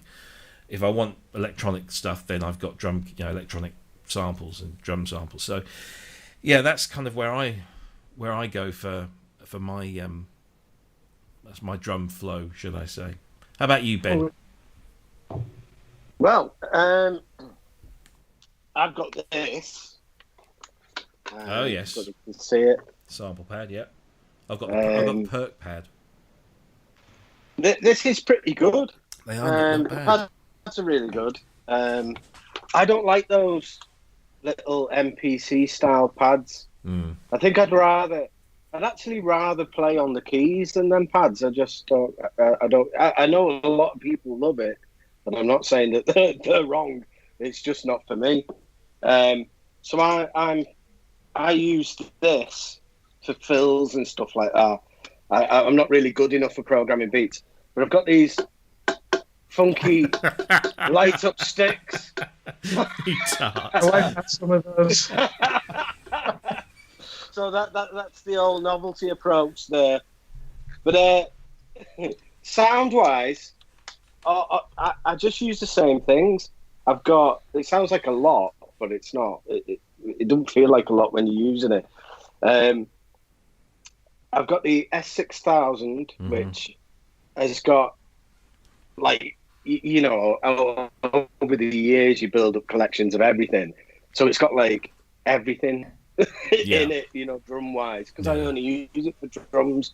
So I've got folders for 808s, I've got folders for Lindrums and that. I've also got the R8M, which is the R8 is a great drum machine. I don't know if you're familiar with that at all, but it's one of the best drum machines Roland ever made, I think. So I've got the rack-mounted version of that, which kind of loses all the good bits that the R8 had and just becomes like a sound module. But because I really love the R8 and just I got bored of it, I suppose. I wanted the sounds back, so I got the module and realised that it was actually the programmer and that. And I got that from. So and that's it. I never. Oh, and battery as well. Native Instruments battery. Oh yeah. And I never venture further than those things. That is it. If I don't get it out of them, then I'm not going to get it, you know. But a bit like Cryss said, I'm sorry, Cryss, I did have to leave while you were describing your process, but I did catch that, like, you're there going through the sounds meticulously because you know what it is in your head before you get there. And that is, sometimes I do wonder whether you should, not you, me, just so like, oh, that'll do, because a lot of music making for me is like clicking next and listening to the sound, clicking next and listening to, and it's like, wow, is this what it's come to? You know. So I think that a lot of it you should just go with it. I don't, yeah, but yeah, for me, it's a lot more. I get to the sound of the drums that I want pretty quickly. It's the going through the patterns that takes so much time. Oh, the patterns. And, I'm terrible with sounds. Yeah, Native VS was talking also about starting with MIDI grooves from NI drum libraries.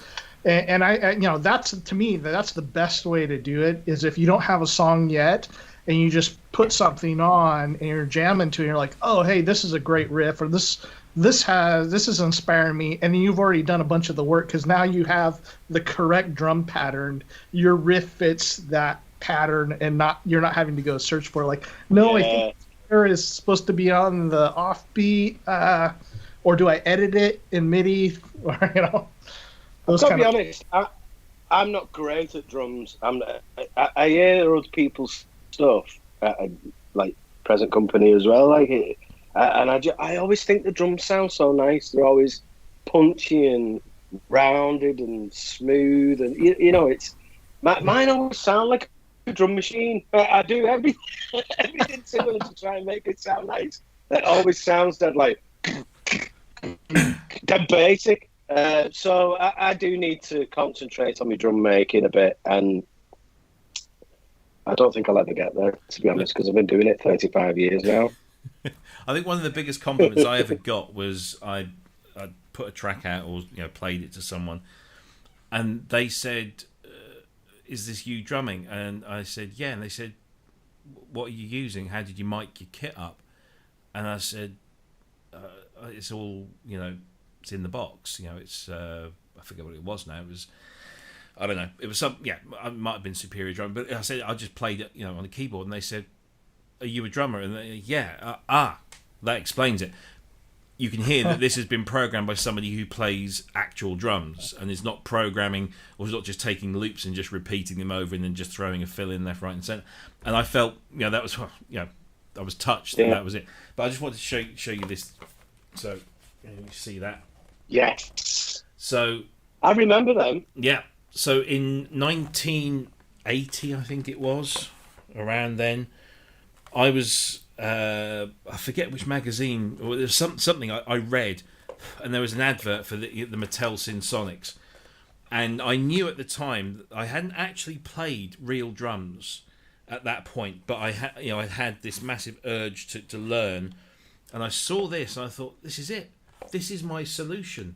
The Mattel Synsonics, and it was advertised with Carmine Appice, who's this American-Italian drummer, and he was saying, how great this thing sounds, and I think, and for years and years and years, I lusted, I crazed my parents to death. I said, please, if you buy me this, it'll be my key to stardom. Never happened. And then, I don't know, it was about 10, 15 years ago on eBay, one of this thing, boxed with manuals, £25. Yeah. Yeah, so I bought it, and I just thought, I wonder how good this is going to actually be. And you had to buy that. But it's pretty awful. in a nice way. It is pretty awful. Yeah. But I'm still thinking about trying to get a mount, so that I can actually mount this on the drum kit. But it's a great little thing. It's really substantial, and for many, many years, this was the only piece of analog synthesis that I had in this. that I just ever had. This was it. This was all I had. And if it's not sounding up Still is, isn't it? to stuff, you can always get the Steinberg backbone and fix it. There you go. Maybe I'll download the trial and improve the Mattel Synsonics. You know what? Yeah, you'd have to stick to it. Yeah. But, Carmen Apiece, was that the starting drummer? to become more appealing. sorry, Chris? Was Carmen Apiece, that was the drummer that played with Dio and Black Sabbath? Yeah. Big black hair, tash and beard. I think he had a brother as well. I forget. There's two of them. But I mean, I also bought an RX-17 Yamaha drum machine a little while back, just to round off my little stack of Yamaha modules, and I was actually quite pleasantly surprised at how good that sounded for something of its age, So yeah. Was it the RX? Was it the 15 or the 5? The RX-5? Is that a real? I remember one of them being really, really good. The 5, like, really. Yeah. Good. So there was. So I almost bought. What was it? A 5. The first one, because the first ones were like 12-bit, and then the subsequent ones were 16-bit, and it's the 12-bit ones that have that really kind of nice quality. I'm sure that was the 5, and then. But yeah, the way that Yamaha numbering works is the lower the number, the better the thing. Yeah. So yeah, the 5 was one of the better ones. But yeah, there are kind of those early '84 drum machines were 12-bit DACs and sounded really nice. But I was just like really pleasantly surprised at how comprehensive this thing. It's the RX-17, so it's not one of the big ones. Hasn't got individual faders or anything. My favourite one from the past was the Casio RZ1. I used to love that thing because it had the 4 dedicated sample pads that you could load your stuff into. Yeah. Do you remember Double Trouble in the Rebel MC? Do you remember them? Yeah. Yeah. Was it Street Tough? Dum dum doodle dum dum dum. It used the Paul Simonon bass. You can't play bass, and I sampled that drum loop because it goes dum dum doodle dum. It's it's Paul Simonon bass line, isn't it, from Clash? And I split it across these pads, and when we were having breaks during the when I was playing out with the band, I'd pull up this drum machine and I'd play these samples, and the fucking crowd went wild. And it was just these. I used to love this, the whole fact you've got individual slides. It was very much a 909, a cheap 909. Talking of which, Behringer, where's your 909? But anyway, what's happened to that? Who knows? But there you go. That was something. Anybody else got anything to add about drums?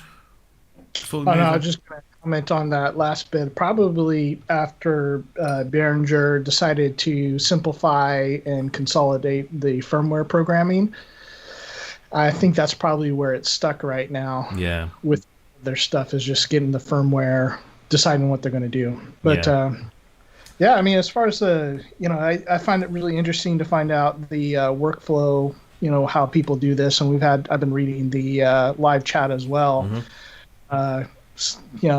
Some people doing it similar to what we're doing, and it's just one of those things. It's always like always a chore for me, but when you get it right, it makes you so happy. Yeah, to get that drum beat done right.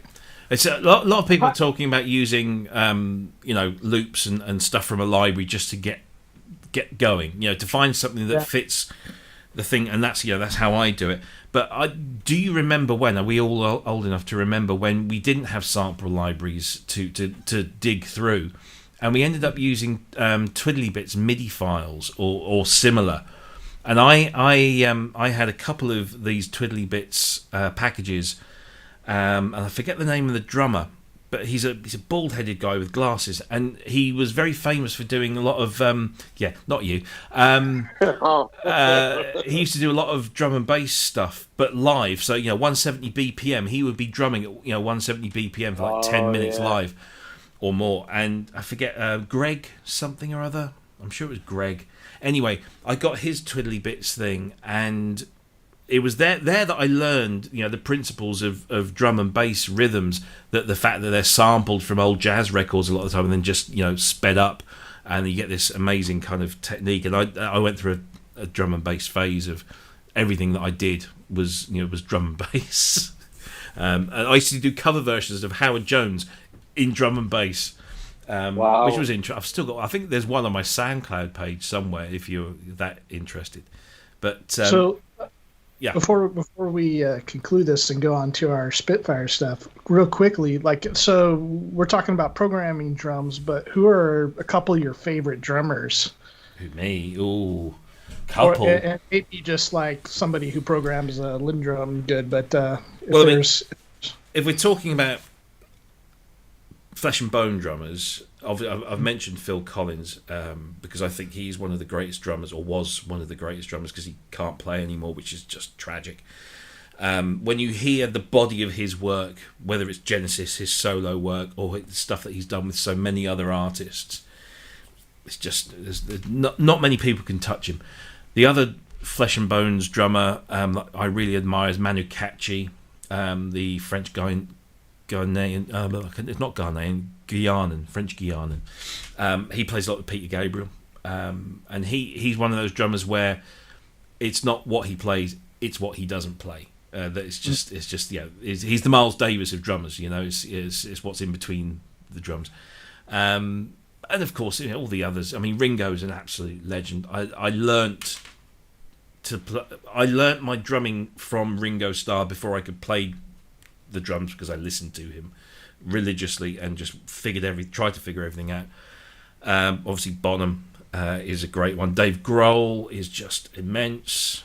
I mean, I could go on and on, but yeah, they're probably up there with some of my favourites. How about you? Where you been?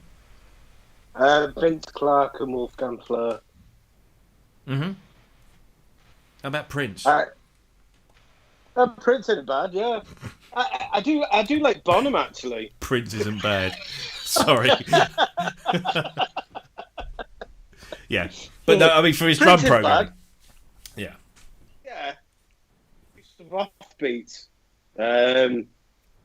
Apart from that, it was pretty average, really. No, I'm more of a fan of the electronic drums, but I do appreciate good drumming, and like we all do. I only found out recently that Ringo was a good drummer. I always thought he was rubbish, you know what I mean? And then there was that documentary where everybody was saying how great he was, and I thought, yeah, absolutely, he was pretty good, wasn't he? He was different because he was good because he was different. Because I mean, there's this thing about him being a left-handed drummer playing a right-handed kit. So his fills, he would always lead with his left, and so that gives you a whole different, feel to it all. But yeah, I mean, he's a musical drummer. He drums, as somebody pointed out, he drums to the song. And that's always been my rule.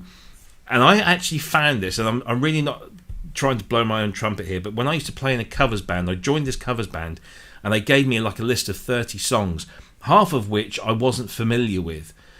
And so they would play the song to me, and I would go, okay, yeah. So I would then play along to what they showed me, and then I'd go back eventually, and this was in the days before we had Spotify or anything, and eventually listen to that thing. And I was always amazed at how close I got to the original without knowing the original, and I could only ever put that down to the fact that I learnt the basics from Ringo, who would always play to the song. He was a musical drummer, and that's the same with Phil Collins as well. Yeah. There's been some great drummers mentioned in the chat. Nick Mason is somebody that I wouldn't come up in my list of favorite drummers, but should probably be in there because he's very influential on what I would do or how I'd write, just the whole Pink Floyd sound. Yeah.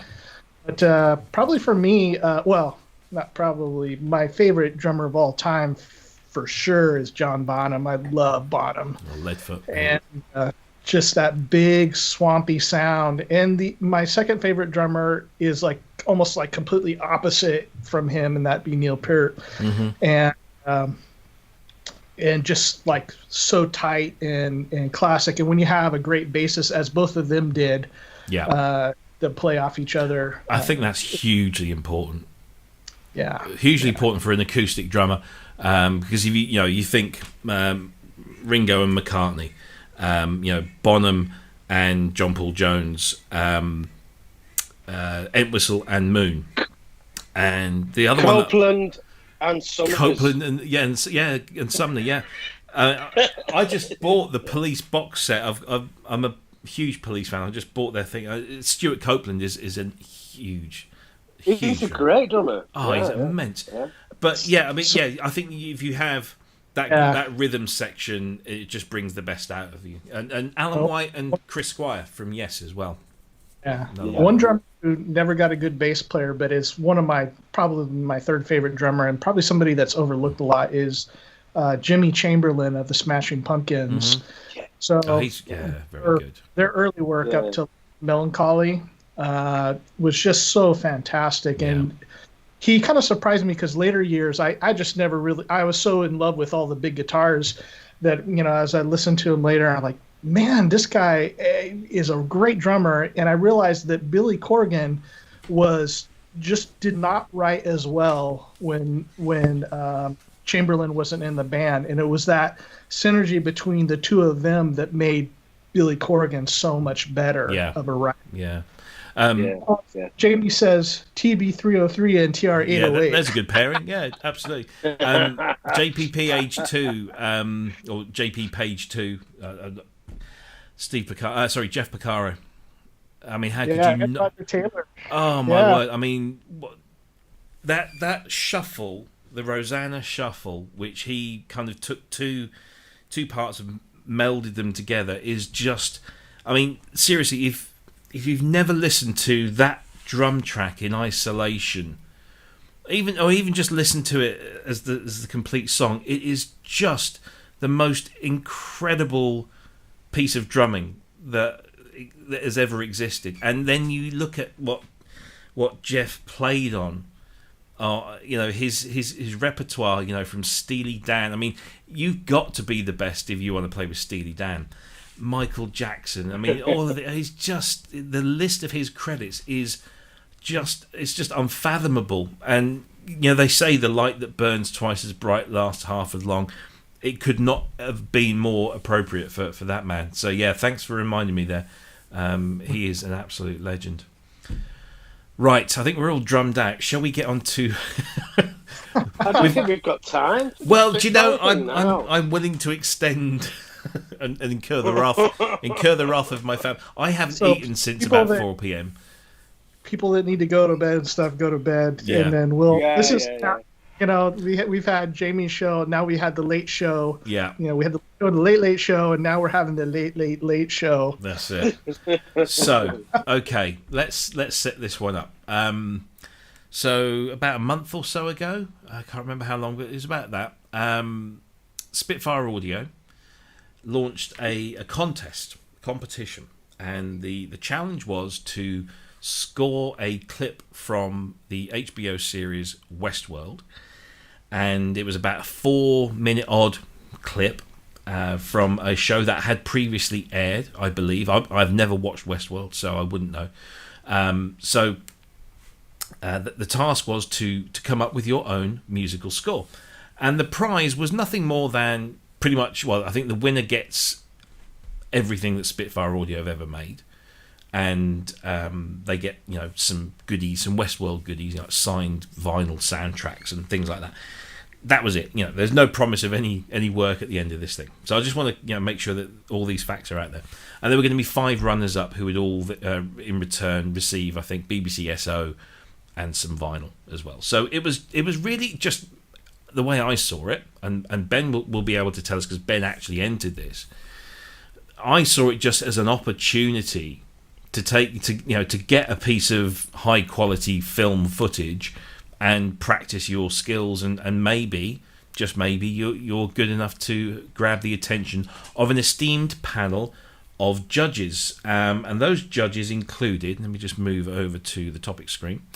They included J.J. Abrams, who is the executive producer, Jonathan Nolan and Lisa Joy, who are the show creators, and then Ramin Djawadi, I hope I've pronounced that correctly, who is the composer for the show itself. And they were going to be the judges, and everybody got quite excited about this. Having the opportunity to compose a score to picture and have it judged by, J.J. Abrams, who must be one of the biggest. He's the new Steven Spielberg, I would say. He's certainly up in that level. So, however many weeks later, 11,000 odd entries later, they on Saturday announced the winner and the runners-up. And everybody was quite excited. There was a real buzz. Unfortunately, as soon as everything was announced, the proverbial brown stuff hit the fan.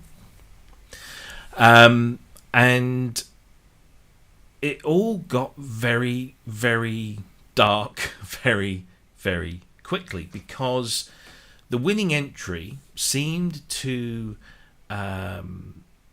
elicit a response that this was an absolutely awful choice, and very rapidly it descended into it was horrible to see. This guy is being, the winning composer is being taken to the dogs, as well as Spitfire, for choosing something they didn't feel was correct or worthy.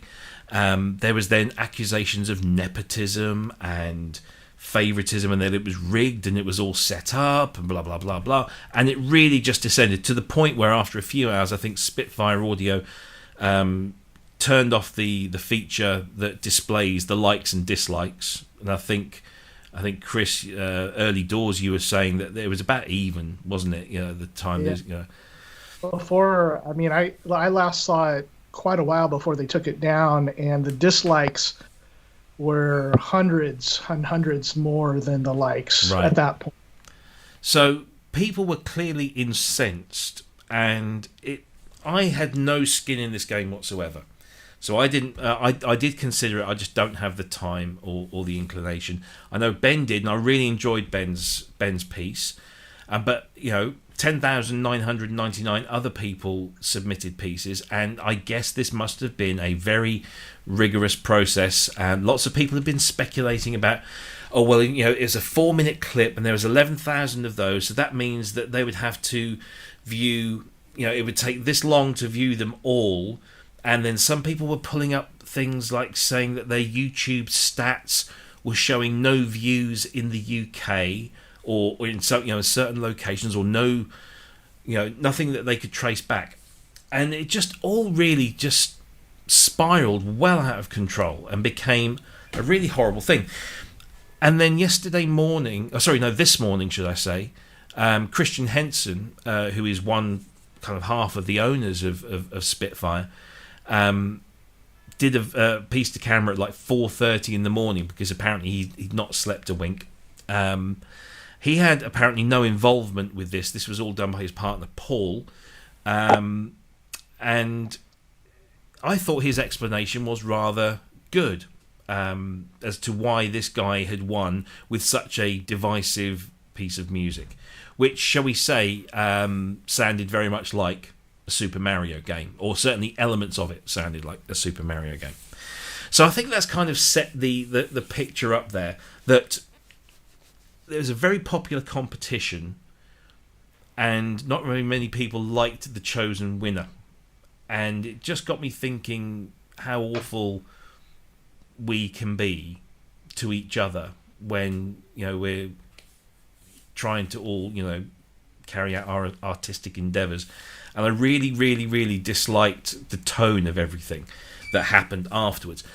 Let's not worry about the music itself and what our thoughts are. But first of all, guys, what were your first kind of responses? Let's go to Ben first, because Ben, you have skin in the game, as they say. You actually made an entry to this. What were your thoughts? And please, say exactly, what you think, and if you think you were hard done by or whatever, don't hold back. Please do be honest with us. What were your thoughts? I think as somebody trying to Nope. yourself. Have I gone? Am I here? You're back now. Right, go. Right. Start again. Okay. Repeat. Yeah. So when you're when you're trying to break into an area, you have a little bit of uncertainty about yourself. So for me, I was entering the competition with the hopes of some kind of feedback. So even like if they'd have come back to me and said, "Yeah, thank you very much, but your entry sucked," you know, it was the worst thing we ever heard, and you need to work on this. That would have been helpful to me. I never expected to win it, but you don't enter something unless without any hope, do you? You know what I mean? There's no point in you entering something if you've got absolutely no chance. But I did think there's better people out. When I heard Bob Familiar's entry, I thought, yeah, that's better than mine. Hate him. And but you've also, it's hard to like work sometimes. You haven't got the material to work to. So I wanted to do it as well for another piece in my portfolio. And, you know, those who, this sounds terrible, but those who didn't know about the Westworld competition would be like, ooh, Westworld, yeah, nice. You know, so I just wanted something of quality that I could work to. When I heard the winning entry, I kind of sunk a little bit inside. It was like, oh, I wanted to be beaten by, I know it wasn't just me being beaten, the 11,000 that was entered. I think we all wanted to be beaten by something that was so outstanding, that was so good. So you could hold your head up high and say, I was beaten by that.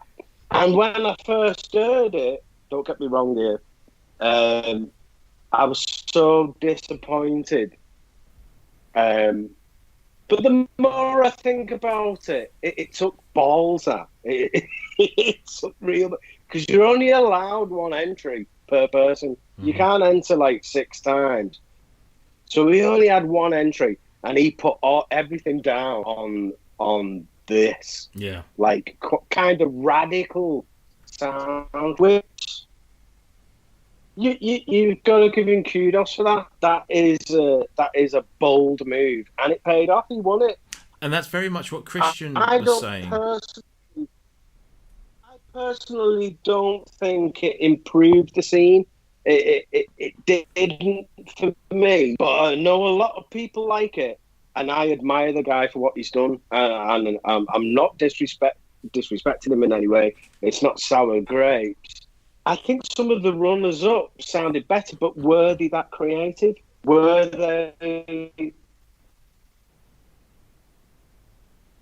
I don't know whether I'm feeling myself now, but like, I'm sure I considered putting 8-bit stuff in it myself. but I would never have done the all-out Mario thing. That was a ballsy move. Yeah. Whether it works or not, whether it should have won or not, is a different story. But he went for it with that, and he had conviction in it, yeah. You know, and it won. It paid off. So one of the things that Christian Henson mentioned in his kind of response video was exactly that this guy had literally grown massive kahunas and went with that idea that he thought would be unique enough and different enough to catch the attention, to fit the scene, and so I think you're right. He did really go out of the comfort zone.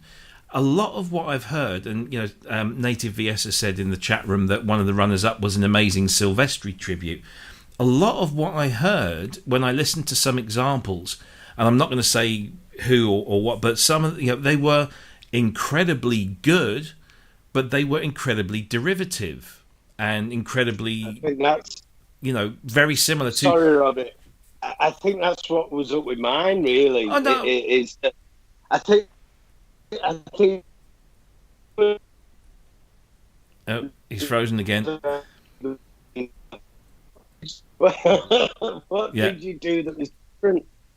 Well, yeah, and I mean, I'd say I'm just coming at this from a viewer's perspective, and I really did enjoy yours, and I didn't think yours was terribly derivative at all. There were some that were so obviously, what would Alan Silvestri do? What would James Horner do? What would John Williams do? What, you know, and they're clearly motivated and inspired by these great composers, and that's fine.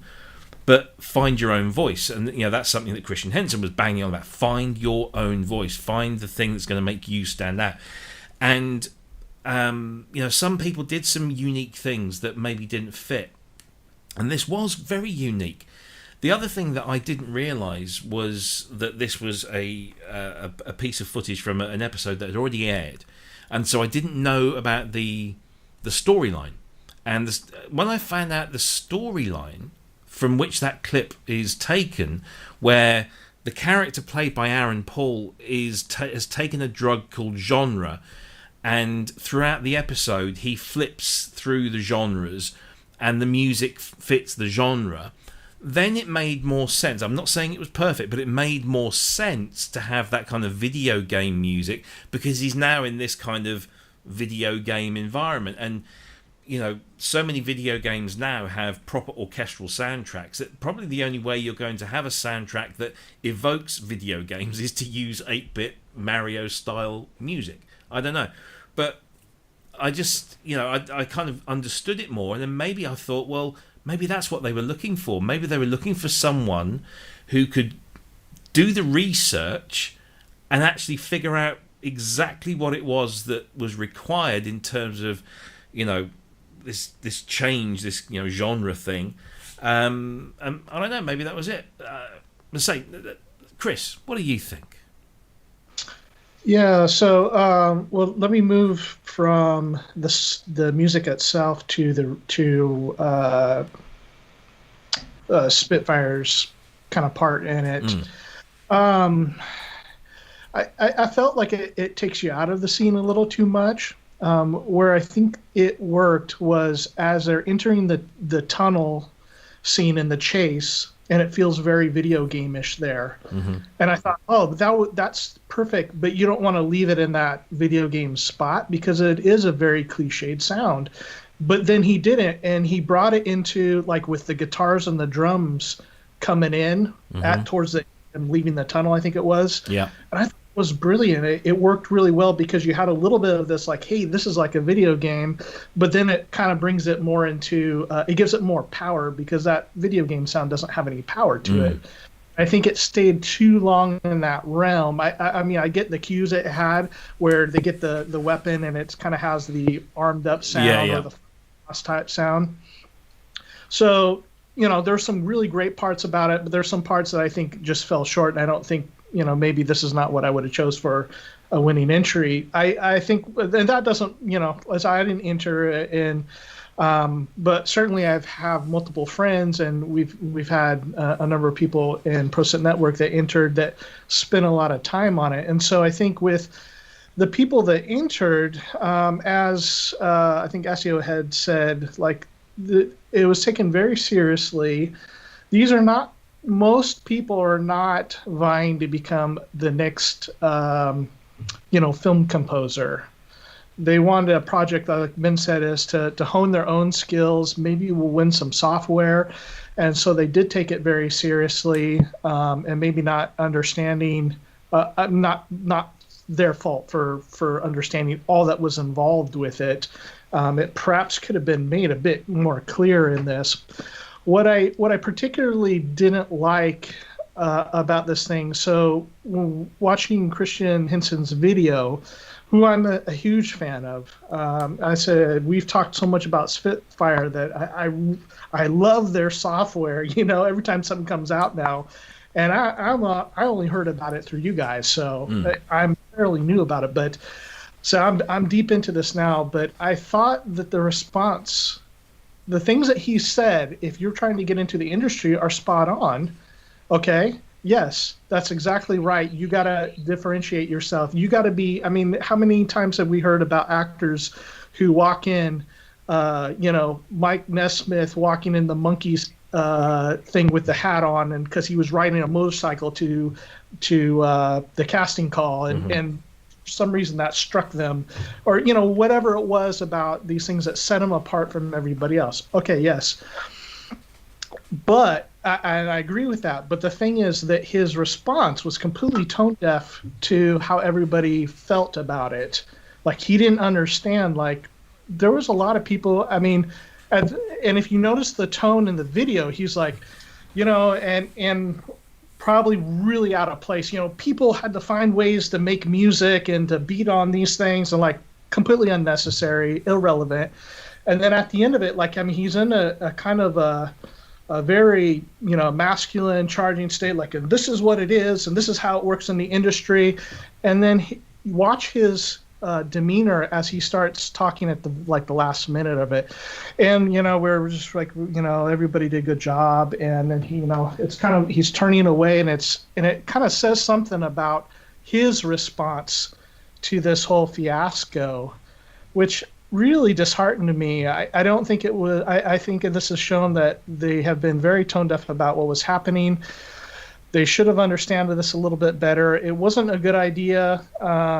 These professionals chose this guy, and we know that this guy is a very talented composer and has worked, but it wasn't a good idea to choose a professional. They should have, excluded professionals in this, because it's ultimately not something to win a place on Westworld. Ultimately, it's, hey, we want to see what you can do. You guys are our fans. You buy our software. Let's hear your music now. Let's put and I think they should have had a much bigger emphasis upon that. So I was very sad. My heart goes out to everybody who entered, because I don't think they were honored enough in this.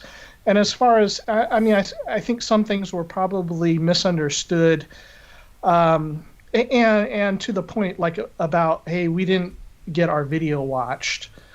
And probably it was scanned, but if the scan is, I think, from what I understand, is if you watch a video for less than 30 seconds or around there, that it doesn't count as a view. Now, I don't think they just skipped videos, or hopefully not, but probably what it meant is they were just like clicking in different parts of your video. Oh, is this anything interesting? Is this anything interesting? Yeah. And so you can see how a video game soundtrack would pop out versus orchestral stuff, which everybody, most people are doing. Yeah. No, yeah, I think you make some very good points there. I entered a competition some years ago to remix a track, and instead of doing a remix, I mean, the whole point was, here are the stems, you can do what you want with it. And I literally took all the instrumentation out, and it was a very slow kind of love song with kind of auto-tuned feminine vocals, and it was a really nice song. And I thought, fuck this, I'm going to do a disco version, because it's just balls. And I felt this, I'm going to get laughed out of town. And I did it, and I lost. And I felt really upset, because I thought I'd put a lot of time and effort into this. I thought it sounded so different that it would get people's attention. And I was really hurt that I didn't. And when I heard the winning one, again, it wasn't what I thought. It wasn't as different from what the original was, and I get that people feel upset. I get that people feel that, whoa, I didn't think of that, so therefore it mustn't be good. But clearly, a bunch of people did think it was good, and like you said, it wasn't a competition to, and that the prize is score your the next Westworld episode. This was just like, we want you to just show your talents. And if we think that you cut the mustard, we'll choose you as a winner or a runner-up. And I guess that I don't know what the criteria were. Nobody knows, I guess, apart from Spitfire and the judges. Nobody really knows what the what was their criterion, and we don't know exactly how they filtered out the 11,000 entries. I believe Christian said that a whole bunch of people were listening to all of them and then shortlisted them. So I think what would happen with like a show like American Idol or whatever it was in the UK would probably happen. You'd have a lot of people that would just sort through stuff really quickly and then pass on the good ones to, and then finally it was probably just the video, just the songs that they put on the video itself that made it to J.J. Abrams, because this guy's not going to spend a whole lot of time. He's not going to spend an hour even going through these entries. He's got stuff to do. Yeah, exactly. Yeah. I mean, how else do you do this? I mean, if you get 11,000 entries. Yeah. How else do you do it? I mean, I'm sure. I think Bob posted in there that if you work it out, that 11,000 entries times 4 minutes each gives you about 31 days of constant viewing, 24/7. So I'm sure that from day one, when submissions started rolling in, that they were watching and saying, yeah, well, that one's going to go on our list and that one isn't. So they probably spread it out. I don't know how many people they had doing it. And yeah, I'm sure they probably did do what you said and just skip through and think, well, these are the points in the clip where we think if they are good, we'll hear interesting stuff. And they maybe just had a plan like that. I don't know. It would be interesting if the panel came on at some point and said, "Hey, look, this is how we did it." I'm sure that will probably happen because Spitfire now looks really bad until some of this stuff is released. But even Christian's video was way more, hundreds more dislikes than likes when I watched. I think it was somewhere around there. But one of the things that would be interesting as far as like how we view the subject. So, what would have happened if one of the runners up that's not a professional musician had won it? How would people feel about their own entries versus that one? I think it wouldn't have been such a charged conversation. I think there's always going to be, as it's been talked about it's going so fast. I want to go back and read through our chat room, but as is mentioned, like and I think you had mentioned that as well, Robbie, that anytime you lose, you're just going to be like, I'm kind of bummed about it. But I mean, there's 11,000 entries, so those are the kind of things like. Myself, I wouldn't take too seriously, but man, people put their life, they put weeks into creating this piece, and it just seems like if they had spent a little more time, talking about how great it was, or the process of going through how they picked them out and how it was very little of that. It was almost it was just regarded like. By the way, here's this guy, and I'll just say again to the winner, congratulations. We've done our bit of armchair quarterbacking about whether it was good or not, but it was obviously good enough to win the attention of through this process, and I hope I would just say on behalf of us all that please don't tear that guy down. Poor guy. That's the unfortunate thing, and that was the first thing that came into my head when I missed the live, the launch of the video, and I came to it a few hours later. So by this time, lots of people had commented, and the first thing I think the first comment was, I can't believe that the Mario theme tune won this, or something along those lines. And I thought, what? So I stupidly, I read the comments before I watched and listened to the winning entry. So I kind of, when I heard it, it didn't have so much of an impact as it may have done had I not read the comments first. And to be fair, I wasn't particularly enamoured with it. It wasn't bad, it wasn't awful by a long stretch, but it didn't seem I'd heard better, or I thought I'd heard better. But then when I watched it with context and over again, I thought actually it does kind of tick all the boxes. The actions there, the pace of the music matches here and there, and I could understand why people think it detracts from it because it makes it sound all sort of upbeat, gamey thing when actually it's quite dark and sinister and nighttime and people chasing other people. But I also kind of thought, well, if I was a judge, I'd be looking for something that really keeps my attention, and it was keeping my attention. Oh, but here's the thing, if I can interject. Sure. So you said that the episode had already aired, right? Yeah. So this makes it a little bit hollow. I thought originally when I heard about this that your music would be put on the episode. Right.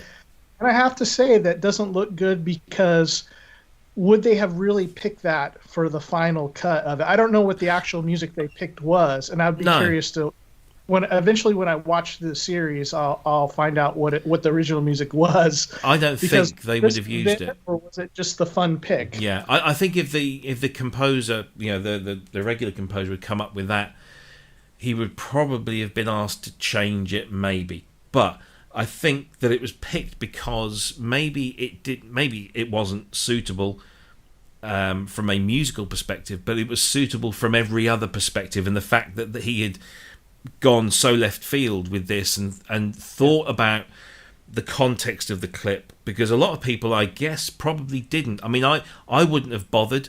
I would have just listened to that, watched that clip over and over and come up with some ideas and then put it down.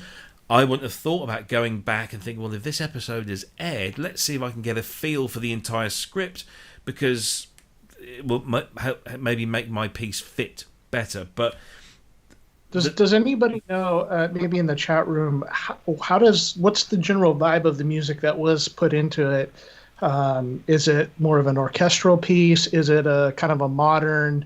You mean as the actual show itself? Yeah, is it synthesizers? Right. Is it? I'm kind of curious what the actual piece they picked was now. Yeah, I mean, I'd be interested to know if anybody is a Westworld fan. But to pick up on this thing, the guy is coming in for a lot of direct and indirect grief, and some very nasty things have been said. Not maybe he shouldn't be, though. That's totally wrong. Yeah, exactly. And my first reaction to all of this was, whoa, come on, this is one guy. I don't know who he is, and at this time I wasn't aware of any of the allegations that were banging around. But he's just another creative person, just like everybody else, and he's put something in. He's one of us, and he's won. So at least you have the fucking decency to congratulate him. But what happened was that the rumours started going round that he was in the business and that he was a friend of J.J. Abrams, had worked with J.J. Abrams, and this thing snowballed. And I thought, well, this I don't know. So I don't think that was the case. Yeah, well, I googled him, and sure enough, because somebody had posted a link to IMDb, where his name is listed against a whole bunch of films dating back the last sort of 15, 20 years, most of which his credit on IMDb is assistant sound editor.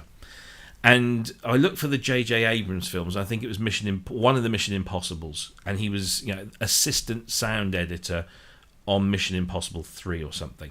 Now, I don't know the movie industry incredibly well, but I do know people who score for film and TV, and I know people who work in film and TV, and I know pretty much for a fact that an assistant sound editor isn't working with the director. The assistant sound... He's never even met him. No, the assistant sound editor might see the director waft past him in the edit suite to go and talk to the sound editor, and after he's wafted back out, it's the sound editor that comes and says, JJ thinks that shit, we need to change it. So, it's not the same. And he has, I'll bring this up on the screen. So he's on Twitter, and I found this.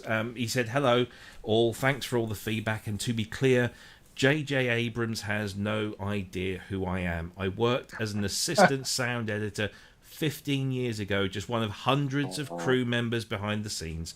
Assistant sound editors don't work with directors." And I even did a bit more research myself. I checked his LinkedIn page.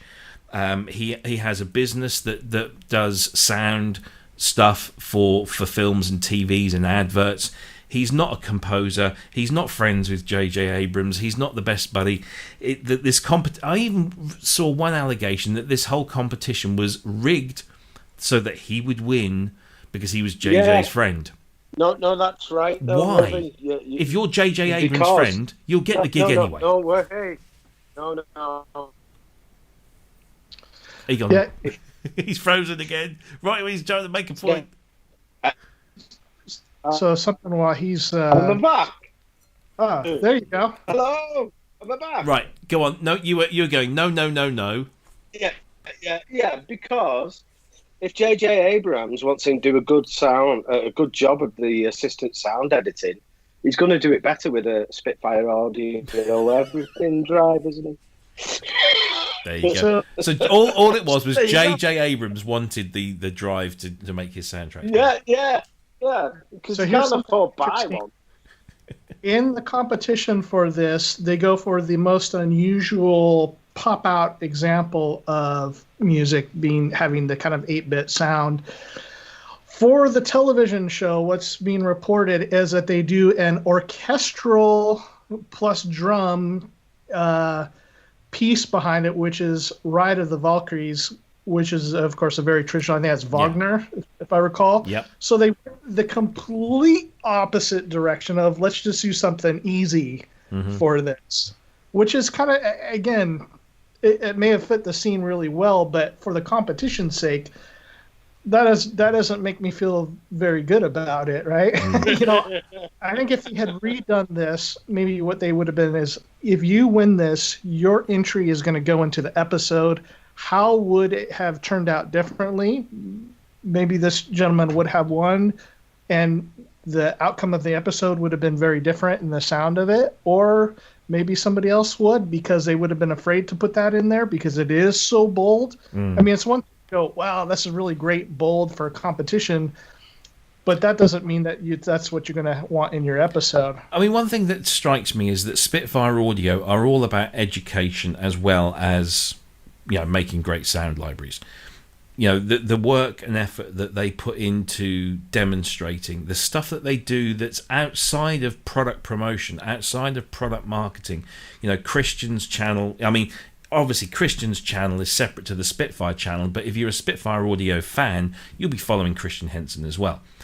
And he is all about educating and motivating and getting people to just, do stuff. If you look at this competition in that same light, that this was an opportunity that anybody could get hold of a 4-minute clip of a piece of Hollywood or high-profile TV, and think about doing something and learning and using that as an experience to learn not just how to compose a piece of music to picture, because that's a talent and a skill in itself, but also to learn about the stuff that goes on that you need to think about before you do that. Researching your episode, researching the context of the script, understanding what the script is doing. Had I just looked at that clip, I would have just composed a piece of music to fit that clip. I would not have thought about the context of that clip at all, because I'm lazy. And so I know that that's exactly what I would have done. I'd have looked at that and thought, right, this is an action scene. There's computers. It's all futuristic. There's this smart missile thing that he shoots and then comes back and hits the target. There's riderless motorbikes. There's driverless cars with suicide doors. That's what I'm thinking. That's my motivation, my inspiration for my entry. Not for 1 second did I think, what's the context of this scene? Because it's out there. I can go and have a look. I can find this episode online, probably somewhere, free, or maybe just have to pay, to watch this episode. What is the context? Because as a composer for this material, you need to know that. You are the director comes up to you and gives you the script, talks you through the script and says, this is what this is about. In this scene, the guy has taken a drug, and this drug changes his experience within the Westworld thing from this to this to this to this. And now I understand the concept of that clip. I write my music with that in the back of my mind. And so I think it was a learning experience. But here's one of the problems with it. So I agree. The hermeneutics of the situation, you should consider all the whole context of it. Maybe one of their problems was that they should have. I don't know what was provided. Maybe Ben can say if he can hear us. But the thing was, if you are composing for a television show, it hasn't come out yet. And all you have is what the director tells you in that little blurb, which is what as far as I understand, what the people who entered the competition had. They wouldn't, in a real life situation, you wouldn't have the episode done already to do this. You'd get that 4-minute clip. Okay, or you'd have a script. And maybe they would have been given the script for it, which should have probably been included, or links or whatever, like, hey, this is an already finished episode. So, the winning composer was very smart to think about that and go look it up and do all that kind of stuff. But if, Spitfire wants to make it about, like, well, this is what happens in the real world, like, well, this situation was not the real world of composing. No. That's hardly a fair comparison in this. But I do think that maybe there was an opportunity here for people. I mean, I would have certainly viewed it. And when I did my remix competition years ago, I never thought that I would win. And I loved what I did. I was really, passionate about what I did, and disappointed that I didn't win. But what I did get from it, and I realised this very soon after, I got over myself and, add a word. And I thought, do you know what? I've spent, I don't know how many days or weeks or whatever doing this. I've actually learnt something. I've actually learnt that, even if I didn't like the winning entry, I've learnt about how I can do stuff. I don't really care what the judges thought about my entry, what they thought about the winning entry. I've actually sat down, taken a bunch of stems, which I'd never really done before at that time, and listened to it and decided to just throw everything in the bin, bar this woman's vocal, and throw a massively cheesy 70s disco track together and overlaid and just change the complete tone of the song. And it gave me a little bit of knowledge, a little bit of confidence. I don't know, Ben, I mean, what did you... I mean, forget the fact you didn't win, okay? We're not going to discuss why that happened or not, but what did you get anything out of it personally? Did you... Forget the Furore. Have you learnt something? Yeah. Well, first of all, I absolutely love doing it. It was amazing to work on, and I really appreciate the opportunity that was given to me, through the competition, to work on something of that quality. That is top TV quality that you're getting to work with. And I've also learned maybe that I think I was a bit of the opinion of score writing wasn't really for originality. I know that sounds a terrible thing to say, but if you're doing a genre, you stick to the genre. You don't say, well, I'm going to work on progressive house, but I'm going to use a reggae beat and honky tonk piano. Because that's what you work into the confines of the genre. And I think I've learned that maybe that isn't what you do. Well, yeah. Maybe it is to think outside the box. Maybe that's where the best of me is, outside the box. Yeah. Maybe I wasn't reaching my potential. I mean, if I did the competition again, I would think outside the box. And there you've learned. And I don't mean just stick it. Yeah. But there's your lesson. But I think this is too narrow of a lesson for this, because if you are constantly going outside the box, you're not going to get those contracts. Most of the music needs to be behind the scenes, and that's one of the biggest criticisms about this particular music for it, is it sat too front and center and it didn't let the scene happen. It was too intrusive in it. Now, there are times when that needs to happen. If you can think about what's the movies with Space Lord or Guardians of the Galaxy. Guardians of the Galaxy. So there is a film soundtrack where you have the background music, but then you have parts of it where the music is almost very central. The tape cassette goes into the player, and he plays it into that classic song.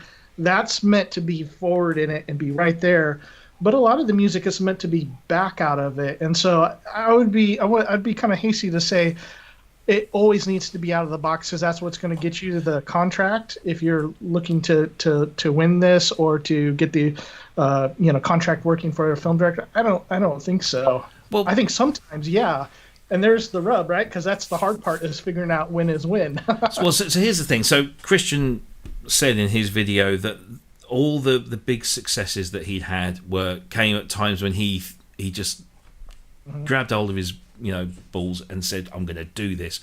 And I trust my instincts, and it works. And we can only take his word for that. However, if you think that you put yourself in the shoes of a film director and you've got a film or a TV episode or whatever it is that you're doing, and you're passionate about this, you want it to be the best thing that's ever been done, and so therefore you want the best visual effects, you want the best sound effects, and you want the best music. So you're then auditioning for people, or however the process works and how you choose your composer, and so you get pitches, I guess, and you get bloke A and bloke B and bloke C, and they'll send their pitches to you, and you listen to the first two, and they're sci-fi, they're dark, they fit the general perception of a score for this. But then there's this one guy who's put his short and curlies right out there and said, here is my interpretation, and I've gone way out there and it's got video game music. You might sit there and think, well, maybe that's not quite what I want in this episode, but what I do want is someone who is brave enough to go there. And all I've got to do is just say, well, okay, I don't want you far out that way, but keep going, but just move in this direction. And I've experienced that because, I work in a creative industry, and I come up sometimes with wild and wacky ideas that I think are amazing, and I get really, really hurt when I'm told that that's really not quite what we're looking for. But they say, keep that enthusiasm, keep that motivation, but just bring it back. And as a director or a manager or whatever, that's what you're looking for. You're looking for somebody who's brave enough to go out there and do the thing that's going to make it stand out. You're the guy that just needs to maybe just move it a little bit back in. So maybe this piece wouldn't have been used in Westworld, but what he wanted was somebody who was willing to go there, and he can work with that. Whereas if he's got 1,000 people coming up with Alan Silvestri stroke James Horner type things, he's, I've heard that, everyone else has heard that, it's kind of you expect to hear that. I want people to go, fuck, that's amazing. But that's the difference between the competition and actually the work that's... And I would agree, with Jamie on here, and that he's saying, like, well, they want you for your style. And so that there is that point, like, if you are trying to copy, Hans Zimmer or James Horner or whatever, John Williams, it's not going to be as good. And so if I'm trying to do that sound, like, it's not going to sound like me. And so they are going to gravitate. And I think maybe this is a little bit what Jamie is saying is, like, if you need just a really ripping psytrance music background, you're not going to get me or you guys for it. You're going to get Marshall Arnold. Mm-hmm. And if it's 80s synth pop, well, maybe we'll be more in your direction. Or if you need some like harder edge guitars or surf guitar or something to be thrown in there, well, like, it's not going to be Marshall. It's going to be me probably. Like, we each have our own styles, and a director is going to want to know, like, where in the spectrum do you sit? And that's why I think the competition.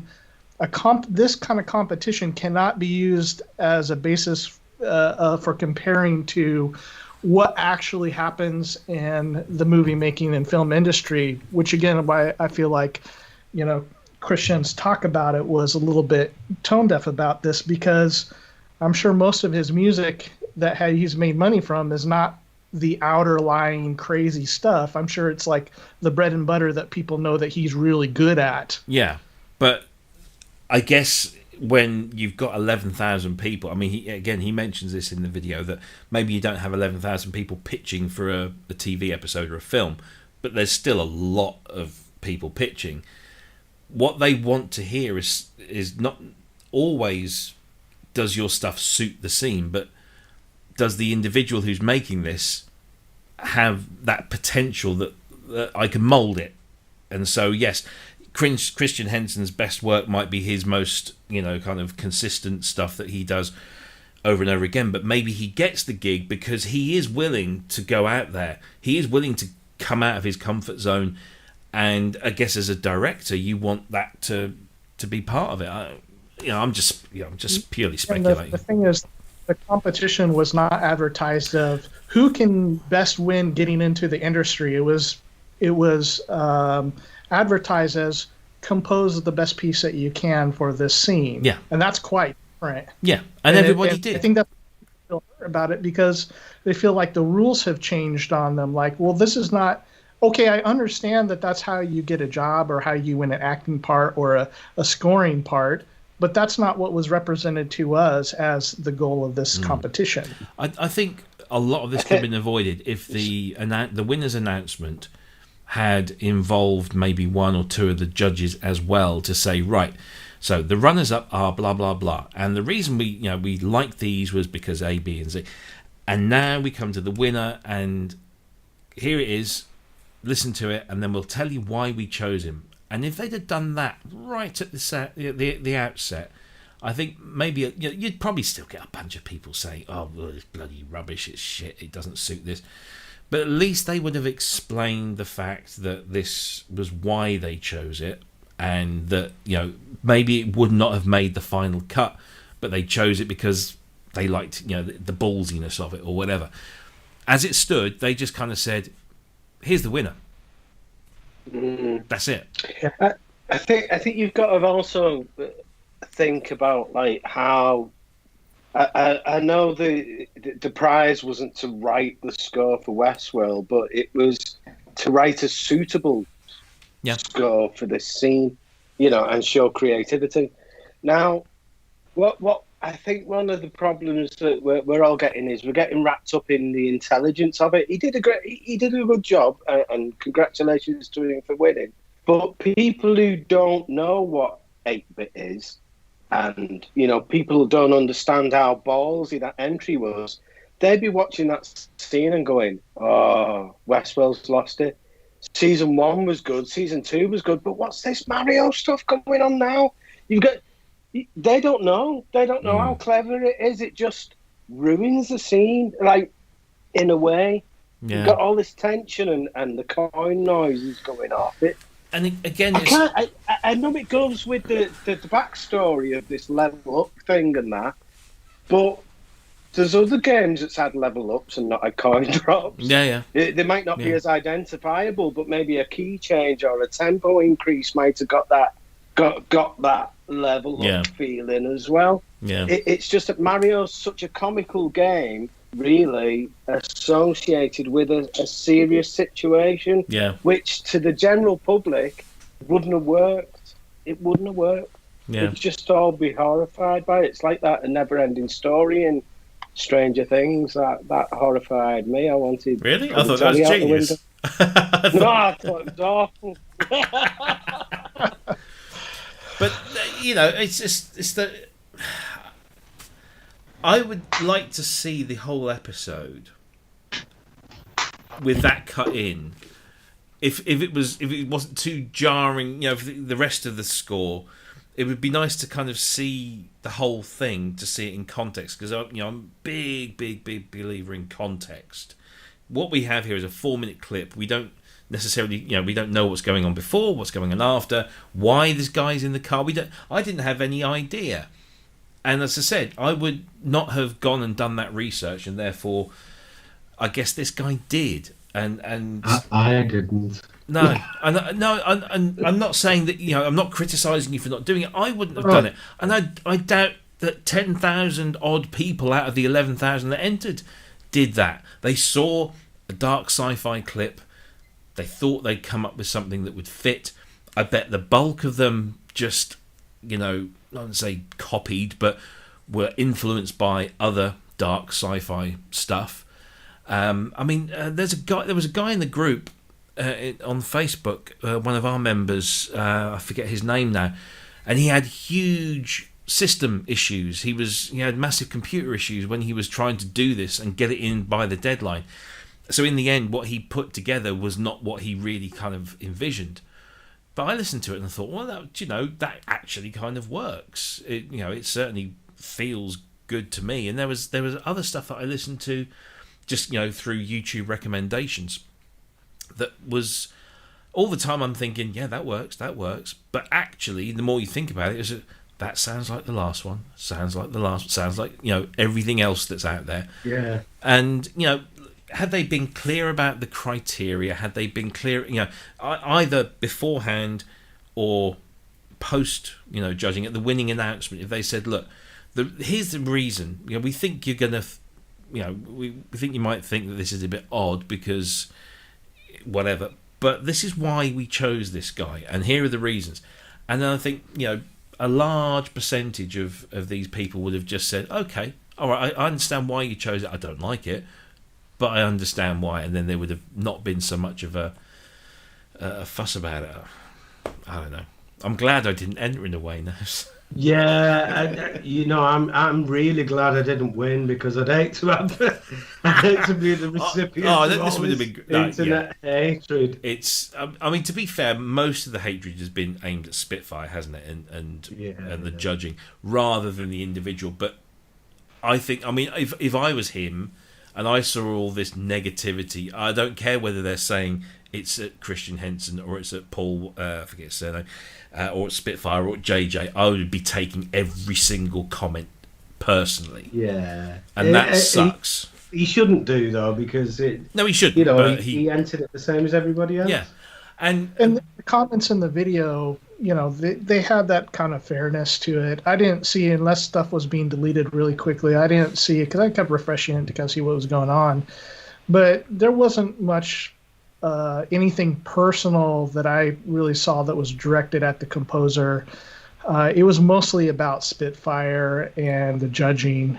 Yeah, but if you'd entered that piece, you would take that to heart, surely, that they're criticising, they're saying that this piece of music doesn't fit, that this piece of music detracts from the scene itself. And I'm just going to look at the comments. These are the comments on David Kudell's own YouTube page. How the fuck did this win? That's the first comment that comes up. How the fuck did this win? Is that it? Did he write that? No. This is a YouTube. Well, yeah, right. YouTube comment. Amazing. Had a good laugh at this. I don't know whether that's a positive thing or a negative thing.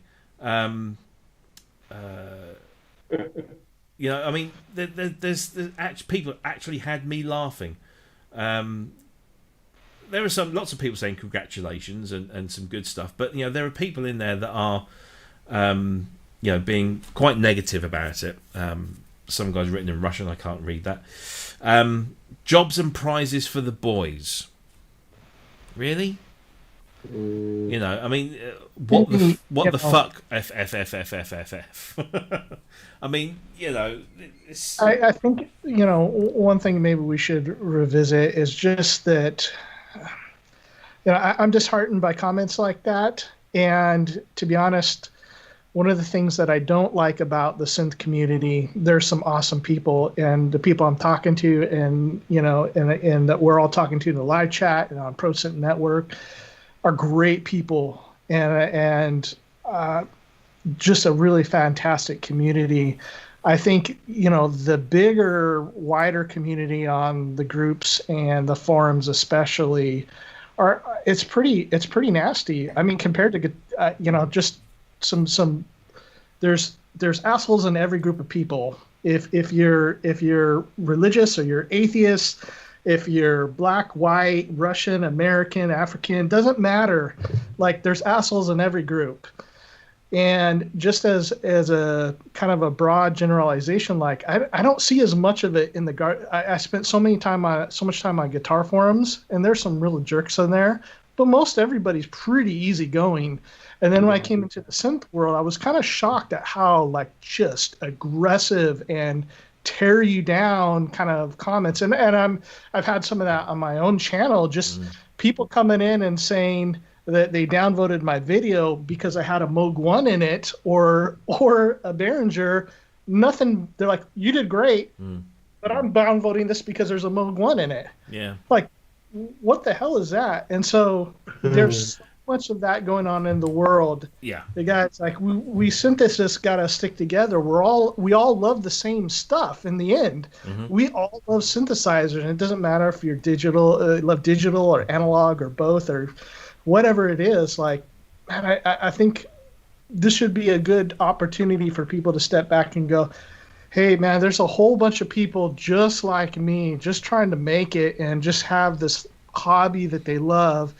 And so the next time I'm in the forum and somebody's like, this thing is the best synthesizer ever, and I personally don't care for it, well, maybe I'm not going to tear them down about it. It's like, great, I'm glad it works for you. Or let's debate the features of the synthesizer, but not like go so aggressively about everything and be a jerk to everybody. Yeah. Unfortunately, I don't know what it is. I can't put my finger on what it is with this community that there are people, and it's the very reason why Ben started the ProSynth network up to counter that, and I think that it is working, really, really well. But there does seem to be this overwhelming sense of tribalism and animosity for anyone that has any kind of degree of an opinion or success, or and I get it because I've done videos in the past and I've been accused of being a shill, that I'm only saying that I like this stuff because they gave it to me for free. Well, hang on a minute, that's kind of how reviews work. They send you stuff and ask you to review it, and I've given bad reviews, I've given good reviews, but hey, I'm still a shill. So, I mean, whatever. What I see over and over is like, you're trying to defend this instrument because you paid so much for it. Yeah. I bought it from Sweetwater. When I got the Moog 1, like, these people, they only say it sounds good because they paid so much money for it. Like, there's no used ones on the market that I have to resell and try to hype it up. Like, I can just call up my rep and have it returned. But that's so funny. Like, it's like, I don't know. Everybody be kind to one another.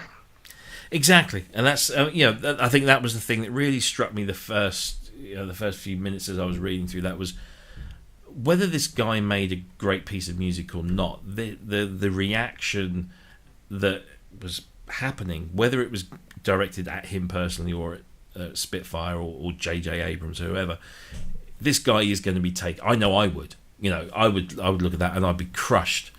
Because I've composed something, I fully support it, I'm really enthusiastic about it, and it just so happens that the competition judges did too. And now the world and his wife sees fit to tell me that my piece of music is rubbish, the judges are shit, the competition's a sham, blah blah blah, and I would be crushed by it. And that's the thing that I thought, I don't care how good this piece of music is or not, that's just wrong. And that should. I wonder how he feels about it. He's not really said much, has he? He seems to. I mean, obviously, the only kind of instant reaction that I've been able to find is his Twitter account. So he said he's excited and humbled to have won. To have won out of 11,000 entries. So he's feeling it. And then there was that, the post that said, "Look, just to be clear, J.J. Abrams has no idea who I am." Right, sorry. And then he's posted 3 hours ago. He just after a crazy day yesterday, back to my day job on a rare Sunday shoot, wearing my Hans Zimmer t-shirt, making a commercial for Allen's sports bike racks. So he knows Hans Zimmer as well now. Oh yeah, he's right in there with Hans. It's just silly. Hey, let's not forget who the true enemy is. It's Bill Gates, because he's extracting 5G waves out of trails and injecting them That's it. Because he's a shill for Hillary and Trump. Yeah. Well, we change the batteries Or in it's the whatever birds. you guys have over there. Oh yeah. Well, we have our fair I mean, share. it comes back to Bill Gates eventually. I mean, the guy's trying to solve. I don't know. That guy gives away his entire fortune to help, save lives, and one of the richest guys in the world spends his time designing toilets for third world countries, and he's a terrible what person. a horrible human being. Awful. How dare he eradicate life-threatening diseases in third world countries? What a disgusting, despicable man. Oh dear. Anyway, look, I think we've probably come to a natural conclusion there. Cut us off. But what I'd like to say is, on behalf of the ProSynth Network, congratulations, David Kudell. I hope I pronounced you on your competition win, and I hope you enjoy your everything drive that you got from Spitfire, and I hope that everyone that entered got something from it, whether it's experience or whatever, just that you got some kind of benefit from doing this. And you don't have to wait for a company to release a 4-minute clip for you to score to. There are ways of doing this, as Ben has already proven. You just go onto some filmmaking forums and find someone who's willing to give you a chance to score their stuff. Do it, or just find something that hasn't got a score on it. This stuff isn't hard. And practice and think now with this experience. Think, do you know what? I'm gonna go for it. I'm gonna really go out there and see if it works. And it might work, it might not, but you'll learn. Bottom line is you'll learn. Every day is a school day. Hey, and if you are a shill for Moog and you have a Moog 1, I'll shill for a Moog 1. Geosynth's new sound set. He's just about to release, I think. Yes. Second volume 2. Is it still a singularity if there are two of them? Yes.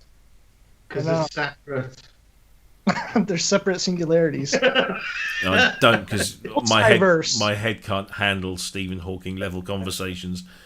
Do you know? Small fact, claim to fame. I was in the same hospital ward as Stephen Hawking once.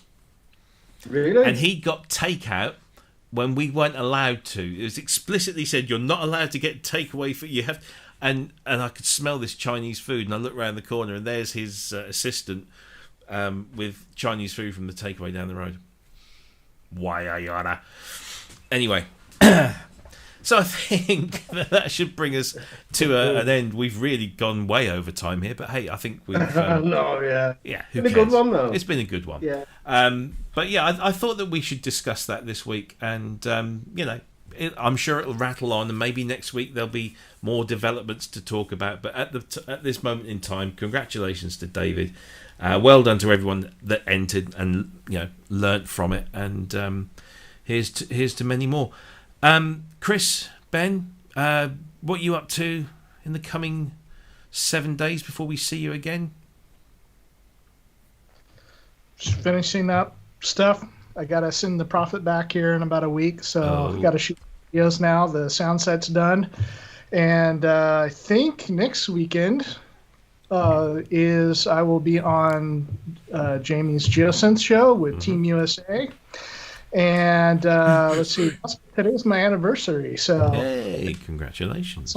That lets me work most of the afternoon while I'm. We celebrated a little bit yesterday, so it's all right. Cool. But I'm married to a wonderful woman who happens to also be a drummer, and I'm very grateful. There you go, Ben. What you got planned for the coming days? Refit the studio. Literally going to finish this studio because while it's in this state of limbo, I've not done any work for a while, and I really need to get back into it. I'm thinking about streamlining a bit and maybe offloading some gear, that keyboards mainly. Well, I'm not in the market to buy anything anymore. I was just about to offer you me Z1. That Robbie has cleared out the used market for you. Yeah, It's right feels like it. Certainly feels like it. Oh dear. He's raising the value of all this digital gear. That's the plan, you see. If I talk about it and promote it, just by sticking it there, people go, ooh, and then I can sell it in a year's time for twice as much. Yes. No, I've rarely sold a piece of gear in my life. Yeah. Anyway, as for me, I think I'm going to be learning how to use some of those, and trying to figure out a way of buying another Jasper's stand. I was going to say, where are you going to put them on? Exactly, because at the moment that's where they're living. They kind of they sit there and then they get brought over to the desk and plugged in for a little while. So I need to figure out a way of storing them. So I think another Jasper stand is required, but they ain't cheap. So and I'm cancelling my holiday tomorrow because we were supposed to be driving to Italy at the end of July. So basically about 4 weeks' time. And because of everything that's been going on, I've been keeping a close eye on it and just hoping that things would change, but they haven't. And at the moment, if I leave the UK, because I'm driving through France, when I get to France, I have to quarantine for 14 days, which means that by the time I get out of quarantine, my holiday's over and I've got to go back home, so I won't even make it to Italy. And then when you get there, you really want to have a holiday where you're walking around with a mask on and having to social distance. I just don't see the appeal. So maybe interesting tan. Yeah, quite. So I've been hanging on because it's my 50th birthday and I was going to be out there for my 50th birthday, and I was going to have family around and it was just going to be great. And it's in the village that my dad was born in, so it's really going to be special. And it's all gone to pot now. So I've luckily everything I've booked is refundable, fully refundable. So I should be doing that tomorrow, and then weeping into another bottle of wine or something. But it gives me 2 weeks now to do something. Maybe that's when I rearrange my studio again, but we shall see. Anyway, guys, thank you ever so much for your interaction today, and thanks to everyone in the chat room. I'm not going to go through you all by name because some of you are left already, but thanks to everyone that's joined in the conversation in the chat room. I hope that we kept you fully engaged and entertained. All being well, we should be back here same time, same place next Sunday. We'll be in the month of July, and where's it all going? Thanks, Ben. Thanks, Cryss. And we will see you all again in a week's time. Bye-bye.